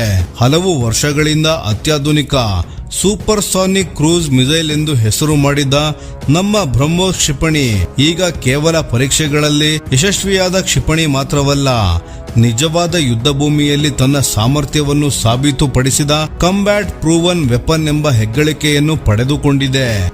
ಆಪರೇಷನ್ ಸಿಂಧೂರ್ ಸಮಯದಲ್ಲಿ ಭಾರತೀಯ ವಾಯುಪಡೆ ಮೊದಲ ಬಾರಿಗೆ ಬ್ರಹ್ಮೋಸ್ ಕ್ಷಿಪಣಿಯನ್ನು ನೈಜ ಯುದ್ಧ ಕಾರ್ಯಾಚರಣೆಯಲ್ಲಿ ಬಳಸಿತು. ಈ ಕಾರ್ಯಾಚರಣೆಯಲ್ಲಿ ಒಟ್ಟು 19 ಯಶಸ್ವಿ ಬ್ರಹ್ಮೋಸ್ ಸ್ಟ್ರೈಕ್ಸ್ಗಳು ನಡೆದಿವೆ ಎಂದು ವರದಿಗಳು ತಿಳಿಸಿವೆ. ಈ ಯಶಸ್ಸಿನ ನಂತರ ವಿಶ್ವದ ಅನೇಕ ರಾಷ್ಟ್ರಗಳು ಭಾರತದ ಈ ಕ್ಷಿಪಣಿಯತ್ತ ಹೆಚ್ಚಿನ ಆಸಕ್ತಿ ತೋರಿಸಲು ಆರಂಭಿಸಿವೆ. ಕಳೆದ 2 ದಶಕಗಳಿಂದ ಬ್ರಹ್ಮೋಸ್ ತನ್ನ ಅದ್ಭುತ ವೇಗ, ನಿಖರತೆ ಮತ್ತು ನಿರಂತರ ಯಶಸ್ವಿ ಪರೀಕ್ಷೆಗಳಿಗಾಗಿ ಪ್ರಸಿದ್ಧಿಯಾಗಿತ್ತು. ಆದರೆ ಯುದ್ಧ ಭೂಮಿಯಲ್ಲಿ ಬಳಸುವವರೆಗೆ ಯಾವುದೇ ಶಸ್ತ್ರಾಸ್ತ್ರದ ನಿಜವಾದ ಮೌಲ್ಯ ಸಾಬೀತಾಗುವುದಿಲ್ಲ. ಆಪರೇಷನ್ ಸಿಂಧೂರ್ ನಂತರ ಬ್ರಹ್ಮೋಸ್ ತನ್ನ ನೈಜ ಸಾಮರ್ಥ್ಯವನ್ನು ವಿಶ್ವದ ಮುಂದೆ ಪ್ರದರ್ಶಿಸಿದೆ. ಈ ಯಶಸ್ಸಿನ ಬಳಿಕ ಈಗಾಗಲೇ ಬ್ರಹ್ಮೋಸ್ ಖರೀದಿಸಿರುವ ಫಿಲಿಪೈನ್ಸ್ ಜೊತೆಗೆ Vietnam, Indonesia, United Arab Emirates, Saudi Arabia, Egypt, Thailand, Brazil ಮತ್ತು ಚಿಲಿ ಸೇರಿದಂತೆ 14ಕ್ಕೂ ಹೆಚ್ಚು ರಾಷ್ಟ್ರಗಳು ಈ ಕ್ಷಿಪಣಿಯನ್ನು ಖರೀದಿಸುವ ಆಸಕ್ತಿ ತೋರಿವೆ ಎಂದು ವರದಿಗಳು ಹೇಳುತ್ತಿವೆ. ಈ ರಾಷ್ಟ್ರಗಳನ್ನು ಬ್ರಹ್ಮೋಸ್ ಕ್ಷಿಪಣಿಗಳ ಕಡೆಗೆ ಹೆಚ್ಚು ಸೆಳೆಯುತ್ತಿರುವ ಪ್ರಮುಖ ಕಾರಣ ಅದರ ಫೈರ್ ಅಂಡ್ ಫರ್ಗೆಟ್ ಸಾಮರ್ಥ್ಯ. ಅಂದರೆ ಒಮ್ಮೆ ಕ್ಷಿಪಣಿಯನ್ನು ಉಡಾಯಿಸಿದ ನಂತರ ಅದು ಗುರಿಯನ್ನು ಸ್ವತಃ ಗುರುತಿಸಿಕೊಂಡು ನಿಖರವಾಗಿ ದಾಳಿ ನಡೆಸುತ್ತದೆ. ಮತ್ತೆ ಅದನ್ನು ನಿಯಂತ್ರಿಸುವ ಅಗತ್ಯವಿರುವುದಿಲ್ಲ. ಇದರ ಜೊತೆಗೆ ಭಾರತ ಅಭಿವೃದ್ಧಿಪಡಿಸುತ್ತಿರುವ ಬ್ರಹ್ಮೋಸ್ NG ಅಥವಾ ನೆಕ್ಸ್ಟ್ ಜನರೇಷನ್ ಆವೃತ್ತಿಯು ವಿಶ್ವದ ಗಮನ ಸೆಳೆಯುತ್ತಿದೆ. ಈ ಹೊಸ ಮಾದರಿ ಈಗಿನ ಬ್ರಹ್ಮೋಸ್ ಕ್ಷಿಪಣಿಗಳಿಗಿಂತ ಸುಮಾರು 50% ಹಗುರವಾಗಿರಲಿದೆ. ಇದರಿಂದ ವಿವಿಧ ಫೈಟರ್ ಏರ್ಕ್ರಾಫ್ಟ್, ನೇವಲ್ ಪ್ಲಾಟ್ಫಾರ್ಮ್ ಹಾಗೂ ಇತರೆ ಯುದ್ಧ ವೇದಿಕೆಗಳಲ್ಲಿ ಸುಲಭವಾಗಿ ಅಳವಡಿಸಬಹುದಾಗಿದೆ. ಆಪರೇಷನ್ ಸಿಂಧೂರ್ ಮತ್ತೊಂದು ಮಹತ್ವದ ವಿಷಯವನ್ನು ಸಾಬೀತುಪಡಿಸಿದೆ.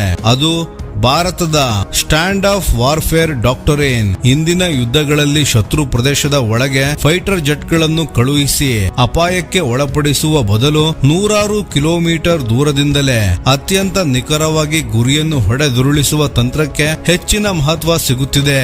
ಅಂತಹ ಅತ್ಯಾಧುನಿಕ ಯುದ್ಧ ತಂತ್ರಕ್ಕೆ ಬ್ರಹ್ಮೋಸ್ ಅತ್ಯುತ್ತಮವಾಗಿ ಹೊಂದಿಕೊಳ್ಳುತ್ತದೆ.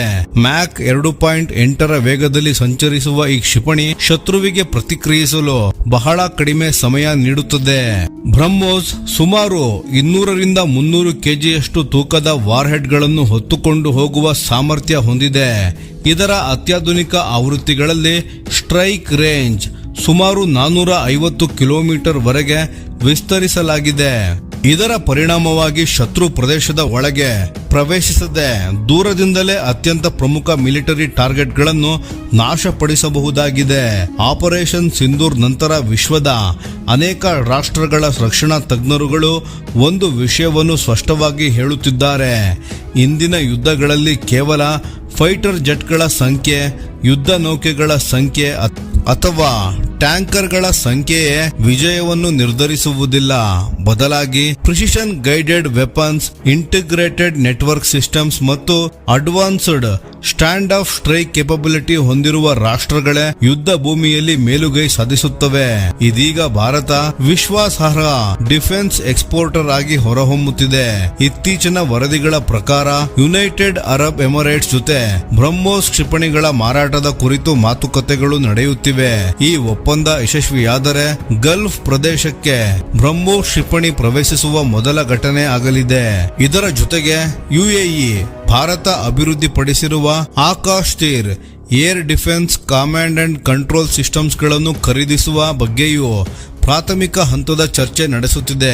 ಈ ವ್ಯವಸ್ಥೆಯನ್ನು ಭರತ್ ಎಲೆಕ್ಟ್ರಾನಿಕ್ಸ್ ಲಿಮಿಟೆಡ್ ಕಂಪನಿ ಮತ್ತು ಭಾರತೀಯ ಸೇನೆ ಜಂಟಿಯಾಗಿ ಅಭಿವೃದ್ಧಿಪಡಿಸಿವೆ. ಭಾರತ ಕೇವಲ ಶಸ್ತ್ರಾಸ್ತ್ರಗಳನ್ನು ಮಾರಾಟ ಮಾಡುವುದಕ್ಕೆ ಮಾತ್ರ ಸೀಮಿತವಾಗಿಲ್ಲ. ಅವುಗಳ ನಿರ್ವಹಣೆ, ದೀರ್ಘಾವಧಿಯ ತಾಂತ್ರಿಕ ಸಹಾಯ, life cycle support, end use monitoring ಸೇರಿದಂತೆ ಸಂಪೂರ್ಣ ವ್ಯವಸ್ಥೆಯನ್ನು ನಿರ್ಮಿಸುತ್ತಿದೆ. ಅಂದರೆ ಯಾವುದೇ ದೇಶ ಭಾರತದಿಂದ ಶಸ್ತ್ರಾಸ್ತ್ರಗಳನ್ನು ಖರೀದಿಸಿದರೆ ಅದರ ನಿರ್ವಹಣೆ ಮತ್ತು ಭವಿಷ್ಯದ ತಾಂತ್ರಿಕ ಸಹಕಾರವನ್ನು ಭಾರತ ಒದಗಿಸಲು ಸಿದ್ಧವಾಗಿದೆ. ಕಳೆದ ತಿಂಗಳು ಸಿಂಗಾಪುರ್ನಲ್ಲಿ ನಡೆದ ಶಾಂಗ್ರಿಲಾ ಡೈಲಾಗ್ ಕಾರ್ಯಕ್ರಮದಲ್ಲಿ ಭಾರತದ ಡಿಫೆನ್ಸ್ ಸೆಕ್ರೆಟರಿ ರಾಜೇಶ್ ಕುಮಾರ್ ಸಿಂಗ್ ಮಹತ್ವದ ಮಾಹಿತಿಯನ್ನು ಹಂಚಿಕೊಂಡಿದ್ದರು. ಅವರ ಪ್ರಕಾರ ಭಾರತ ಈಗಾಗಲೇ ವಿಯೆಟ್ನಾಂ ಜೊತೆ ಬ್ರಹ್ಮೋಸ್ ಕ್ಷಿಪಣಿಗಳ ಒಪ್ಪಂದಕ್ಕೆ ಸಹಿ ಹಾಕಿದೆ. ಇದೇ ವೇಳೆ ಇಂಡೋನೇಷ್ಯಾ ಜೊತೆಗಿನ ಒಪ್ಪಂದವು ಅಂತಿಮ ಹಂತದಲ್ಲಿದೆ. ಭಾರತದ ರಕ್ಷಣಾ ಸಚಿವಾಲಯದ ಮಾಹಿತಿಗಳ ಪ್ರಕಾರ ಇಂಡೋನೇಷ್ಯಾ ಜೊತೆಗೆ joint defence industry cooperation committee ಸ್ಥಾಪಿಸುವ ಪ್ರಸ್ತಾವನೆಗೂ ಬೆಂಬಲ ವ್ಯಕ್ತಪಡಿಸಿದೆ. ಇದರ ಮೂಲಕ technology transfer, joint research and development ಹಾಗೂ ಡಿಫೆನ್ಸ್ ಸಪ್ಲೈ ಚೈನ್ ಕ್ಷೇತ್ರಗಳಲ್ಲಿ ಎರಡೂ ದೇಶಗಳು ಸಹಕಾರ ಹೆಚ್ಚಿಸಿಕೊಳ್ಳಲಿವೆ.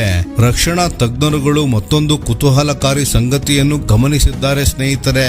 ಇತ್ತೀಚೆಗೆ ಬ್ರಹ್ಮೋಸ್ ಕ್ಷಿಪಣಿ ಖರೀದಿಸಲು ಆಸಕ್ತಿ ತೋರಿರುವ ಬಹುತೇಕ ರಾಷ್ಟ್ರಗಳಿಗೆ ಸಮುದ್ರ ಭದ್ರತೆ ಅಥವಾ ಚೀನಾದೊಂದಿಗೆ ಪ್ರಾದೇಶಿಕ ಭದ್ರತಾ ಸವಾಲುಗಳಿವೆ. ಆದರೆ ಭಾರತ ಯಾವುದೇ ನಿರ್ದಿಷ್ಟ ದೇಶದ ವಿರುದ್ಧ ಶಸ್ತ್ರಾಸ್ತ್ರಗಳನ್ನು ಮಾರಾಟ ಮಾಡುತ್ತಿದೆ ಎನ್ನುವುದಲ್ಲ. ಮಾರುಕಟ್ಟೆಯ ಬೇಡಿಕೆಗೆ ಅನುಗುಣವಾಗಿ ಭಾರತ ತನ್ನ ರಕ್ಷಣಾ ಉತ್ಪನ್ನಗಳನ್ನು ಒದಗಿಸುತ್ತಿದೆ ಎಂದು ವಿಶ್ಲೇಷಕರು ಅಭಿಪ್ರಾಯಪಟ್ಟಿದ್ದಾರೆ. ಭಾರತದ ಡಿಫೆನ್ಸ್ ಎಕ್ಸ್ಪೋರ್ಟ್ ಕೂಡ ದಾಖಲೆ ಮಟ್ಟಕ್ಕೆ ಏರಿಕೆಯಾಗಿದೆ. 2026ರ ಫೈನಾನ್ಷಿಯಲ್ ಇಯರ್ ನಲ್ಲಿ ಭಾರತದ ಡಿಫೆನ್ಸ್ ಎಕ್ಸ್ಪೋರ್ಟ್ ಸುಮಾರು 38,424 ಕೋಟಿ ರೂಪಾಯಿಗಳಿಗೆ ತಲುಪಿದ್ದು ಹಿಂದಿನ ವರ್ಷಕ್ಕಿಂತ ಸುಮಾರು 62% ಹೆಚ್ಚಳವಾಗಿದೆ. ಇದರ ಜೊತೆಗೆ ಭಾರತದ ಡಿಫೆನ್ಸ್ ಇಂಡಸ್ಟ್ರಿಯಲ್ಲಿ ಡ್ರೋನ್ ತಂತ್ರಜ್ಞಾನವು ಅತ್ಯಂತ ವೇಗವಾಗಿ ಬೆಳೆಯುತ್ತಿರುವ ಕ್ಷೇತ್ರವಾಗಿದೆ. ಹಿಂದಿನ ಖರೀದಿ ಚಕ್ರದಲ್ಲಿ ಸುಮಾರು 30 ರಿಂದ 35 ಬಿಲಿಯನ್ ರೂಪಾಯಿಗಳಷ್ಟಿದ್ದ ಟ್ಯಾಕ್ಟಿಕಲ್ ಡ್ರೋನ್ ಪ್ರೊಕ್ಯೂರ್ಮೆಂಟ್ ಅವಕಾಶ ಈಗ ಸುಮಾರು 120 ರಿಂದ 140 ಬಿಲಿಯನ್ ರೂಪಾಯಿಗಳ ಮಟ್ಟಕ್ಕೆ ಏರಿಕೆಯಾಗಿದೆ ಎಂದು ವರದಿಗಳು ತಿಳಿಸಿವೆ. ತಜ್ಞರುಗಳು ಅಭಿಪ್ರಾಯದಂತೆ ಭಾರತದ ಡಿಫೆನ್ಸ್ ಸೆಕ್ಟರ್ ಈಗ ದೀರ್ಘಾವಧಿಯ ಬೆಳವಣಿಗೆಯ ಹಾದಿಯಲ್ಲಿದೆ. ಸ್ವದೇಶಿ ತಂತ್ರಜ್ಞಾನಗಳ ಅಭಿವೃದ್ಧಿ, ಡಿಫೆನ್ಸ್ ಕ್ಯಾಪಿಟಲ್ ಎಕ್ಸ್ಪೆಂಡಿಚರ್ ಹೆಚ್ಚಳ, ಡಿಫೆನ್ಸ್ ಎಕ್ಸ್ಪೋರ್ಟ್ ಏರಿಕೆ ಹಾಗೂ ಅತ್ಯಾಧುನಿಕ ತಂತ್ರಜ್ಞಾನಗಳ ವೇಗವಾದ ಅಳವಡಿಕೆ ಈ ಬೆಳವಣಿಗೆಗೆ ಪ್ರಮುಖ ಕಾರಣಗಳಾಗಿವೆ. ಒಟ್ಟಾರೆ ಹೇಳುವುದಾದರೆ ಆಪರೇಷನ್ ಸಿಂಧೂರ್ ಕೇವಲ ಒಂದು ಯಶಸ್ವಿ ಮಿಲಿಟರಿ ಆಪರೇಷನ್ ಮಾತ್ರವಲ್ಲ, ಅದು ಭಾರತದ ರಕ್ಷಣಾ ತಂತ್ರಜ್ಞಾನಕ್ಕೆ ಜಾಗತಿಕ ಮಾನ್ಯತೆ ತಂದುಕೊಟ್ಟ ಮಹತ್ವದ ಘಟ್ಟವಾಗಿದೆ. ಇದೀಗ ಬ್ರಹ್ಮೋಸ್ ಕ್ಷಿಪಣಿ ವಿಶ್ವದ ಅತ್ಯಂತ ವಿಶ್ವಾಸಾರ್ಹ ಕಾಂಬ್ಯಾಟ್ ಪ್ರೂವನ್ ಕ್ರೂಸ್ ಮಿಸೈಲ್ಗಳ ಸಾಲಿನಲ್ಲಿ ತನ್ನ ಸ್ಥಾನವನ್ನು ಮತ್ತಷ್ಟು ಬಲಪಡಿಸಿದ್ದು, ಮುಂದಿನ ದಿನಗಳಲ್ಲಿ ಭಾರತದ ಡಿಫೆನ್ಸ್ ಎಕ್ಸ್ಪೋರ್ಟ್ ಇನ್ನಷ್ಟು ವೇಗವಾಗಿ ಬೆಳೆಯುವ ಸಾಧ್ಯತೆಗಳು ಕಾಣಿಸುತ್ತಿವೆ. ಹಾಗಾದರೆ ಸ್ನೇಹಿತರೆ, ಆಪರೇಷನ್ ಸಿಂಧೂರ್ ನಂತರ ಬ್ರಹ್ಮೋಸ್ಗೆ ವಿಶ್ವದಾದ್ಯಂತ ಹೆಚ್ಚುತ್ತಿರುವ ಬೇಡಿಕೆ ಬಗ್ಗೆ ನಿಮ್ಮ ಅಭಿಪ್ರಾಯವೇನು? ನಿಮ್ಮ ಅಭಿಪ್ರಾಯವನ್ನು ದಯವಿಟ್ಟು ಕಾಮೆಂಟ್ ನಲ್ಲಿ ತಿಳಿಸಿ. ಧನ್ಯವಾದಗಳು.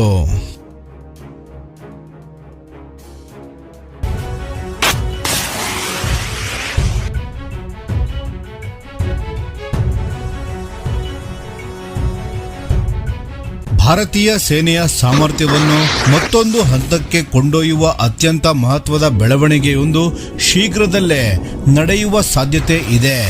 ಕೇಂದ್ರ ರಕ್ಷಣಾ ಸಚಿವರಾದ ರಾಜನಾಥ್ ಸಿಂಗ್ ಅವರ ಅಧ್ಯಕ್ಷತೆಯಲ್ಲಿ ನಡೆಯಲಿರುವ ಡಿಫೆನ್ಸ್ ಅಕ್ವಿಸಿಷನ್ ಕೌನ್ಸಿಲ್ ಅಂದರೆ ಡಿಎಸಿ ಸಭೆಯಲ್ಲಿ ಡಿಆರ್ಡಿಒ ಅಭಿವೃದ್ಧಿಪಡಿಸಿರುವ ಅತ್ಯಾಧುನಿಕ MPATGM man portable aunty tank guided missile ವ್ಯವಸ್ಥೆಯನ್ನು ಭಾರತೀಯ ಸೇನೆಗೆ ದೊಡ್ಡ ಪ್ರಮಾಣದಲ್ಲಿ ಖರೀದಿಸುವ ಪ್ರಸ್ತಾವನೆಗೆ ಅನುಮೋದನೆ ಸಿಗುವ ನಿರೀಕ್ಷೆ ಇದೆ. ಈ ಸಭೆಯ ಇನ್ನೊಂದು ವಿಶೇಷವೆಂದರೆ ಹೊಸದಾಗಿ ನೇಮಕಗೊಂಡಿರುವ chief of defence staff CDS ಜೊತೆಗೆ ಭಾರತೀಯ ಸೇನೆಯ ಮುಖ್ಯಸ್ಥರು ಹಾಗೂ ಭಾರತೀಯ ನೌಕಾಪಡೆಯ ಮುಖ್ಯಸ್ಥರು ಭಾಗವಹಿಸುವ ಮೊದಲ ಪ್ರಮುಖ ಶಸ್ತ್ರಾಸ್ತ್ರ ಖರೀದಿ ಪರಿಶೀಲನಾ ಸಭೆಯಾಗಲಿದೆ. ಈ ಸಭೆಯಲ್ಲಿ ಚರ್ಚೆಯಾಗಲಿರುವ ಪ್ರಮುಖ ವಿಷಯಗಳಲ್ಲಿ ಸುಮಾರು 2,600 ಕೋಟಿಗೂ ಹೆಚ್ಚು ಮೌಲ್ಯದ MPATGM ಖರೀದಿ ಯೋಜನೆಗೆ ವಿಶೇಷ ಸ್ಥಾನವಿದೆ. ಈ ಯೋಜನೆಗೆ ಅನುಮೋದನೆ ದೊರೆತರೆ ಭಾರತದಲ್ಲಿ ಸಂಪೂರ್ಣವಾಗಿ ವಿನ್ಯಾಸಗೊಳಿಸಿ ಅಭಿವೃದ್ಧಿಪಡಿಸಿ ಹಾಗೂ ಉತ್ಪಾದಿಸಲಾದ ಅತ್ಯಾಧುನಿಕ ಇನ್ಫ್ಯಾಂಟ್ರಿ ಆಂಟಿ ಟ್ಯಾಂಕ್ ವೆಪನ್ ಸಿಸ್ಟಮ್ಗಳಲ್ಲಿ ಒಂದಾದ MPATGM ಅಧಿಕೃತವಾಗಿ ಭಾರತೀಯ ಸೇನೆಯ ಶಸ್ತ್ರಾಗಾರಕ್ಕೆ ಸೇರ್ಪಡೆಯಾಗುತ್ತದೆ. ಜೊತೆಗೆ ದೇಶದ ಆತ್ಮನಿರ್ಭರ ಭಾರತದ ಅಭಿಯಾನಕ್ಕೂ ಇದು ಮತ್ತೊಂದು ದೊಡ್ಡ ಬಲ ನೀಡಲಿದೆ. ಪ್ರಸ್ತಾವನೆಯ ಪ್ರಕಾರ ಭಾರತೀಯ ಸೇನೆ 100 ಮಿಸೈಲ್ ಲಾಂಚರ್ಸ್, 2,300 MPATGM ಮಿಸೈಲ್ಸ್ ಗಳು ಹಾಗೂ 5 ಟ್ರೈನಿಂಗ್ ಸಿಮ್ಯುಲೇಟರ್ಸ್ ಗಳನ್ನು ಖರೀದಿಸಲಿದೆ. ಈ ಸಂಪೂರ್ಣ ಶಸ್ತ್ರಾಸ್ತ್ರ ವ್ಯವಸ್ಥೆಯನ್ನು ಭಾರತ್ ಡೈನಾಮಿಕ್ಸ್ ಲಿಮಿಟೆಡ್ ಅಂದರೆ BDL ಕಂಪನಿ ನಿರ್ಮಿಸಲಿದೆ. DRDO ಅಭಿವೃದ್ಧಿಪಡಿಸಿರುವ IDDM indigenously designed, developed and manufactured ವರ್ಗದ ಈ ಕ್ಷಿಪಣಿಯ ಅಧಿಕೃತ ಉತ್ಪಾದನಾ ಸಂಸ್ಥೆಯಾಗಿ ಬಿಡಿಎಲ್ ಕಂಪನಿ ಈಗಾಗಲೇ ಆಯ್ಕೆಯಾಗಿದೆ. ಹಾಗಾದರೆ ಈ MPATGM ನಲ್ಲಿ ಏನು ವಿಶೇಷತೆ ಇದೆ ಸ್ನೇಹಿತರೆ? ಇದು ಇನ್ಫ್ಯಾಂಟ್ರಿ ಸೈನಿಕರಿಗಾಗಿ ವಿಶೇಷವಾಗಿ ಅಭಿವೃದ್ಧಿಪಡಿಸಿರುವ third generation fire and forget aunty tank guided missile ಆಗಿದೆ. ಅಂದರೆ ನಮ್ಮ ಸೈನಿಕರು ಗುರಿಯನ್ನು ಲಾಕ್ ಮಾಡಿದ ನಂತರ ಕ್ಷಿಪಣಿಯನ್ನು ಉಡಾಯಿಸಿದರೆ ಸಾಕು. ನಂತರ ಕ್ಷಿಪಣಿ ತನ್ನ ಗುರಿಯನ್ನು ಸ್ವತಃ ಹಿಂಬಾಲಿಸಿ ನಿಖರವಾಗಿ ಹೊಡೆದುರುಳಿಸುತ್ತದೆ. ಅದನ್ನು ನಿರಂತರವಾಗಿ ನಿಯಂತ್ರಿಸುವ ಅಗತ್ಯವೇ ಇರುವುದಿಲ್ಲ. ಈ ಸಾಮರ್ಥ್ಯದಿಂದ ಕ್ಷಿಪಣಿ ಉಡಾಯಿಸಿದ ತಕ್ಷಣವೇ ಸೈನಿಕರು ತಮ್ಮ ಸ್ಥಾನವನ್ನು ಬದಲಾಯಿಸಿ ಶತ್ರುವಿನ ಪ್ರತಿದಾಳಿಯಿಂದ ಸುರಕ್ಷಿತವಾಗಿ ಹೊರಬರಲು ಸಾಧ್ಯವಾಗುತ್ತದೆ. ಯುದ್ಧ ಭೂಮಿಯಲ್ಲಿ ಇದು ಅತ್ಯಂತ ಮಹತ್ವದ ಜೀವರಕ್ಷಕ ವೈಶಿಷ್ಟ್ಯವಾಗಿದೆ. ಈ ಕ್ಷಿಪಣಿಯಲ್ಲಿ ಅತ್ಯಾಧುನಿಕ ಇಮೇಜಿಂಗ್ ಇನ್ಫ್ರಾರೆಡ್ ಸೀಕರ್ ಗಳನ್ನು ಅಳವಡಿಸಲಾಗಿದೆ.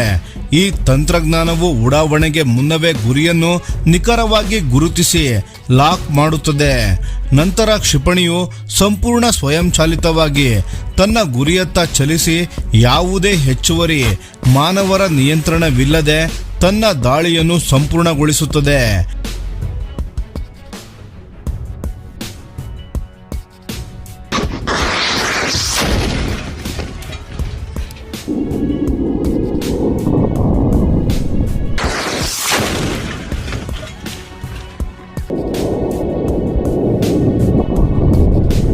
ಈ MPATGM ಅತ್ಯಾಧುನಿಕ main battle tanks, explosive reactive armour ಹೊಂದಿರುವ ಟ್ಯಾಂಕುಗಳು ಹಾಗೂ ಭಾರಿ ರಕ್ಷಣಾ ಕವಚ ಹೊಂದಿರುವ ಇತರ ಆರ್ಮರ್ಡ್ ಸೇನಾ ವೆಹಿಕಲ್ ಗಳನ್ನು ಪರಿಣಾಮಕಾರಿಯಾಗಿ ನಾಶಪಡಿಸುವ ಸಾಮರ್ಥ್ಯವನ್ನು ಹೊಂದಿದೆ.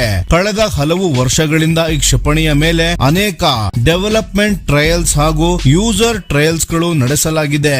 ಬೇರೆ ಬೇರೆ ರೀತಿಯ ಹವಾಮಾನದ ಪರಿಸ್ಥಿತಿಗಳಲ್ಲಿ, ವಿಭಿನ್ನ ಯುದ್ಧ ಸನ್ನಿವೇಶಗಳಲ್ಲಿ ಮತ್ತು ಕಠಿಣ ಕಾರ್ಯಾಚರಣೆಯ ಪರಿಸ್ಥಿತಿಗಳಲ್ಲಿಯೂ ಈ ಕ್ಷಿಪಣಿ ತನ್ನ ಸಾಮರ್ಥ್ಯವನ್ನು ಯಶಸ್ವಿಯಾಗಿ ಸಾಬೀತುಪಡಿಸಿದೆ. ಇದರಿಂದಾಗಿ ವಿದೇಶಗಳಿಂದ ಆಮದು ಮಾಡಿಕೊಳ್ಳುತ್ತಿದ್ದ ಆಂಟಿ ಟ್ಯಾಂಕ್ ಮಿಸೈಲ್ ಸಿಸ್ಟಮ್ಗಳಿಗೆ ಭಾರತಕ್ಕೆ ಈಗ ಅತ್ಯುತ್ತಮ ಸ್ವದೇಶಿ ಪರ್ಯಾಯ ದೊರೆತಂತಾಗಿದೆ. ಇದಷ್ಟೇ ಅಲ್ಲದೆ ಸ್ನೇಹಿತರೆ, ಮೊದಲ ಹಂತದ ಉತ್ಪಾದನೆಯ ನಂತರ ರಕ್ಷಣಾ ಸಚಿವಾಲಯವು ಈ ಯೋಜನೆಗೆ ಖಾಸಗಿ ವಲಯದ ಕಂಪನಿಗಳನ್ನು ಸೇರಿಸಿಕೊಳ್ಳುವ ಯೋಜನೆ ರೂಪಿಸುತ್ತಿದೆ. ಇದರ ಉದ್ದೇಶ ಉತ್ಪಾದನಾ ಸಾಮರ್ಥ್ಯವನ್ನು ಹೆಚ್ಚಿಸುವುದು, ಸೇನೆಗೆ ಕ್ಷಿಪಣಿಗಳ ವಿತರಣೆಯನ್ನು ವೇಗಗೊಳಿಸುವುದು ಹಾಗೂ ಭವಿಷ್ಯದಲ್ಲಿ ಈ ಕ್ಷಿಪಣಿಯನ್ನು ವಿದೇಶಗಳಿಗೆ ರಫ್ತು ಮಾಡುವ ಅವಕಾಶಗಳನ್ನು ಇನ್ನಷ್ಟು ವಿಸ್ತರಿಸುವುದಾಗಿದೆ. ಖಾಸಗಿ ಕಂಪನಿಗಳ ಭಾಗವಹಿಸುವಿಕೆಯಿಂದ ದೇಶೀಯ ಉತ್ಪಾದನಾ ಸರಪಳಿಯು ಮತ್ತಷ್ಟು ಬಲವಾಗಲಿದ್ದು, ಮುಂದಿನ ದಿನಗಳಲ್ಲಿ ಹೊಸ ಕ್ಷಿಪಣಿಗಳ ಯೋಜನೆಗಳಿಗೆ ಅಗತ್ಯವಾದ ಕೈಗಾರಿಕಾ ಮೂಲಸೌಕರ್ಯವು ಇನ್ನಷ್ಟು ಅಭಿವೃದ್ಧಿಯಾಗಲಿದೆ. ಭಾರತ್ ಡೈನಾಮಿಕ್ಸ್ ಲಿಮಿಟೆಡ್ ಕಂಪನಿಗೂ ಇದು ಮತ್ತೊಂದು ದೊಡ್ಡ ಸಾಧನೆಯಾಗಲಿದೆ. ಈಗಾಗಲೇ DRDO ಅಭಿವೃದ್ಧಿಪಡಿಸಿರುವ ಹಲವು ತಂತ್ರಜ್ಞಾನದ ಹಾಗೂ ಯುದ್ಧ ತಂತ್ರದ ಕ್ಷಿಪಣಿಗಳನ್ನು ನಿರ್ಮಿಸುತ್ತಿರುವ ನಮ್ಮ BDL ಕಂಪನಿ ಈ ಯೋಜನೆಯ ಮೂಲಕ ತನ್ನ ಉತ್ಪಾದನಾ ಸಾಮರ್ಥ್ಯವನ್ನು ಮತ್ತಷ್ಟು ವಿಸ್ತರಿಸಿಕೊಳ್ಳಲಿದೆ. ಭಾರತೀಯ ಸೇನೆ ತನ್ನ ಇನ್ಫ್ಯಾಂಟ್ರಿ ಪಡೆಗಳನ್ನು ನಿರಂತರವಾಗಿ ಆಧುನೀಕರಿಸುತ್ತಿರುವ ಈ ಸಂದರ್ಭದಲ್ಲಿ MPATGM ಸೇರ್ಪಡೆ ಬಹಳ ಮಹತ್ವದ ಹೆಜ್ಜೆಯಾಗಿದೆ. ವಿಶೇಷವಾಗಿ ಪರ್ವತ ಪ್ರದೇಶಗಳು, ಮರುಭೂಮಿ ಪ್ರದೇಶಗಳು ಹಾಗೂ ಮೆಕನೈಸ್ಡ್ ವಾರ್ಫೇರ್ ನಡೆಯುವ ಯುದ್ಧ ಭೂಮಿಗಳಲ್ಲಿ ನಮ್ಮ ಇನ್ಫ್ಯಾಂಟ್ರಿ ಪಡೆಗಳಿಗೆ ಶತ್ರುವಿನ ಟ್ಯಾಂಕ್ಗಳನ್ನು ಕ್ಷಿಪ್ರವಾಗಿ ನಾಶಪಡಿಸುವ ಸಾಮರ್ಥ್ಯ ಅತ್ಯಗತ್ಯವಾಗಿದೆ. ಅಂತಹ ಸಂದರ್ಭಗಳಲ್ಲಿ ಈ MPATGM ಭಾರತೀಯ ಸೈನಿಕರಿಗೆ ವೇಗವಾದ, ನಿಖರವಾದ ಮತ್ತು ಸಂಪೂರ್ಣ ಸ್ವದೇಶಿ ಆಂಟಿ ಟ್ಯಾಂಕ್ ಸಾಮರ್ಥ್ಯವನ್ನು ಒದಗಿಸುವ ಶಕ್ತಿಶಾಲಿ ಆಯುಧವಾಗಲಿದೆ. ಒಟ್ಟಾರೆಯಾಗಿ ನೋಡಿದರೆ ಈ ಯೋಜನೆ ಕೇವಲ ಹೊಸ ಕ್ಷಿಪಣಿಯ ಖರೀದಿ ಅಲ್ಲ, ಇದು ಭಾರತದ ರಕ್ಷಣಾ ಸ್ವಾವಲಂಬನೆ, ಸ್ವದೇಶಿ ತಂತ್ರಜ್ಞಾನ, ದೇಶೀಯ ಉತ್ಪಾದನೆ ಮತ್ತು ಭವಿಷ್ಯದ ರಕ್ಷಣಾ ರಫ್ತು ಸಾಮರ್ಥ್ಯವನ್ನು ಮತ್ತಷ್ಟು ಬಲಪಡಿಸುವ ಐತಿಹಾಸಿಕ ಹೆಜ್ಜೆಯಾಗುವ ಸಾಧ್ಯತೆ ಇದೆ. ಸ್ನೇಹಿತರೆ, ಈ ಬೆಳವಣಿಗೆಯ ಕುರಿತು ನಿಮ್ಮ ಅಭಿಪ್ರಾಯವೇನು? DRDO ಅಭಿವೃದ್ಧಿಪಡಿಸುತ್ತಿರುವ ಈ ಸ್ವದೇಶಿ MPATGM ಭಾರತೀಯ ಸೇನೆಗೆ ಎಷ್ಟು ದೊಡ್ಡ ಬಲ ನೀಡಲಿದೆ ಎಂದು ನೀವು ಭಾವಿಸುತ್ತೀರಿ? ನಿಮ್ಮ ಅಭಿಪ್ರಾಯವನ್ನು ತಪ್ಪದೇ ಕಾಮೆಂಟ್ನಲ್ಲಿ ತಿಳಿಸಿ. ಧನ್ಯವಾದಗಳು.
ಈ ವಿಡಿಯೋ ನಿಮಗೆ ಇಷ್ಟವಾಗಿದ್ದರೆ ಲೈಕ್ ಮಾಡಿ ಮತ್ತು ನಮ್ಮ ಚಾನೆಲನ್ನು ಸಬ್ಸ್ಕ್ರೈಬ್ ಮಾಡಿ ಹಾಗೂ ಬೆಲ್ ಐಕಾನ್ ಒತ್ತಿ.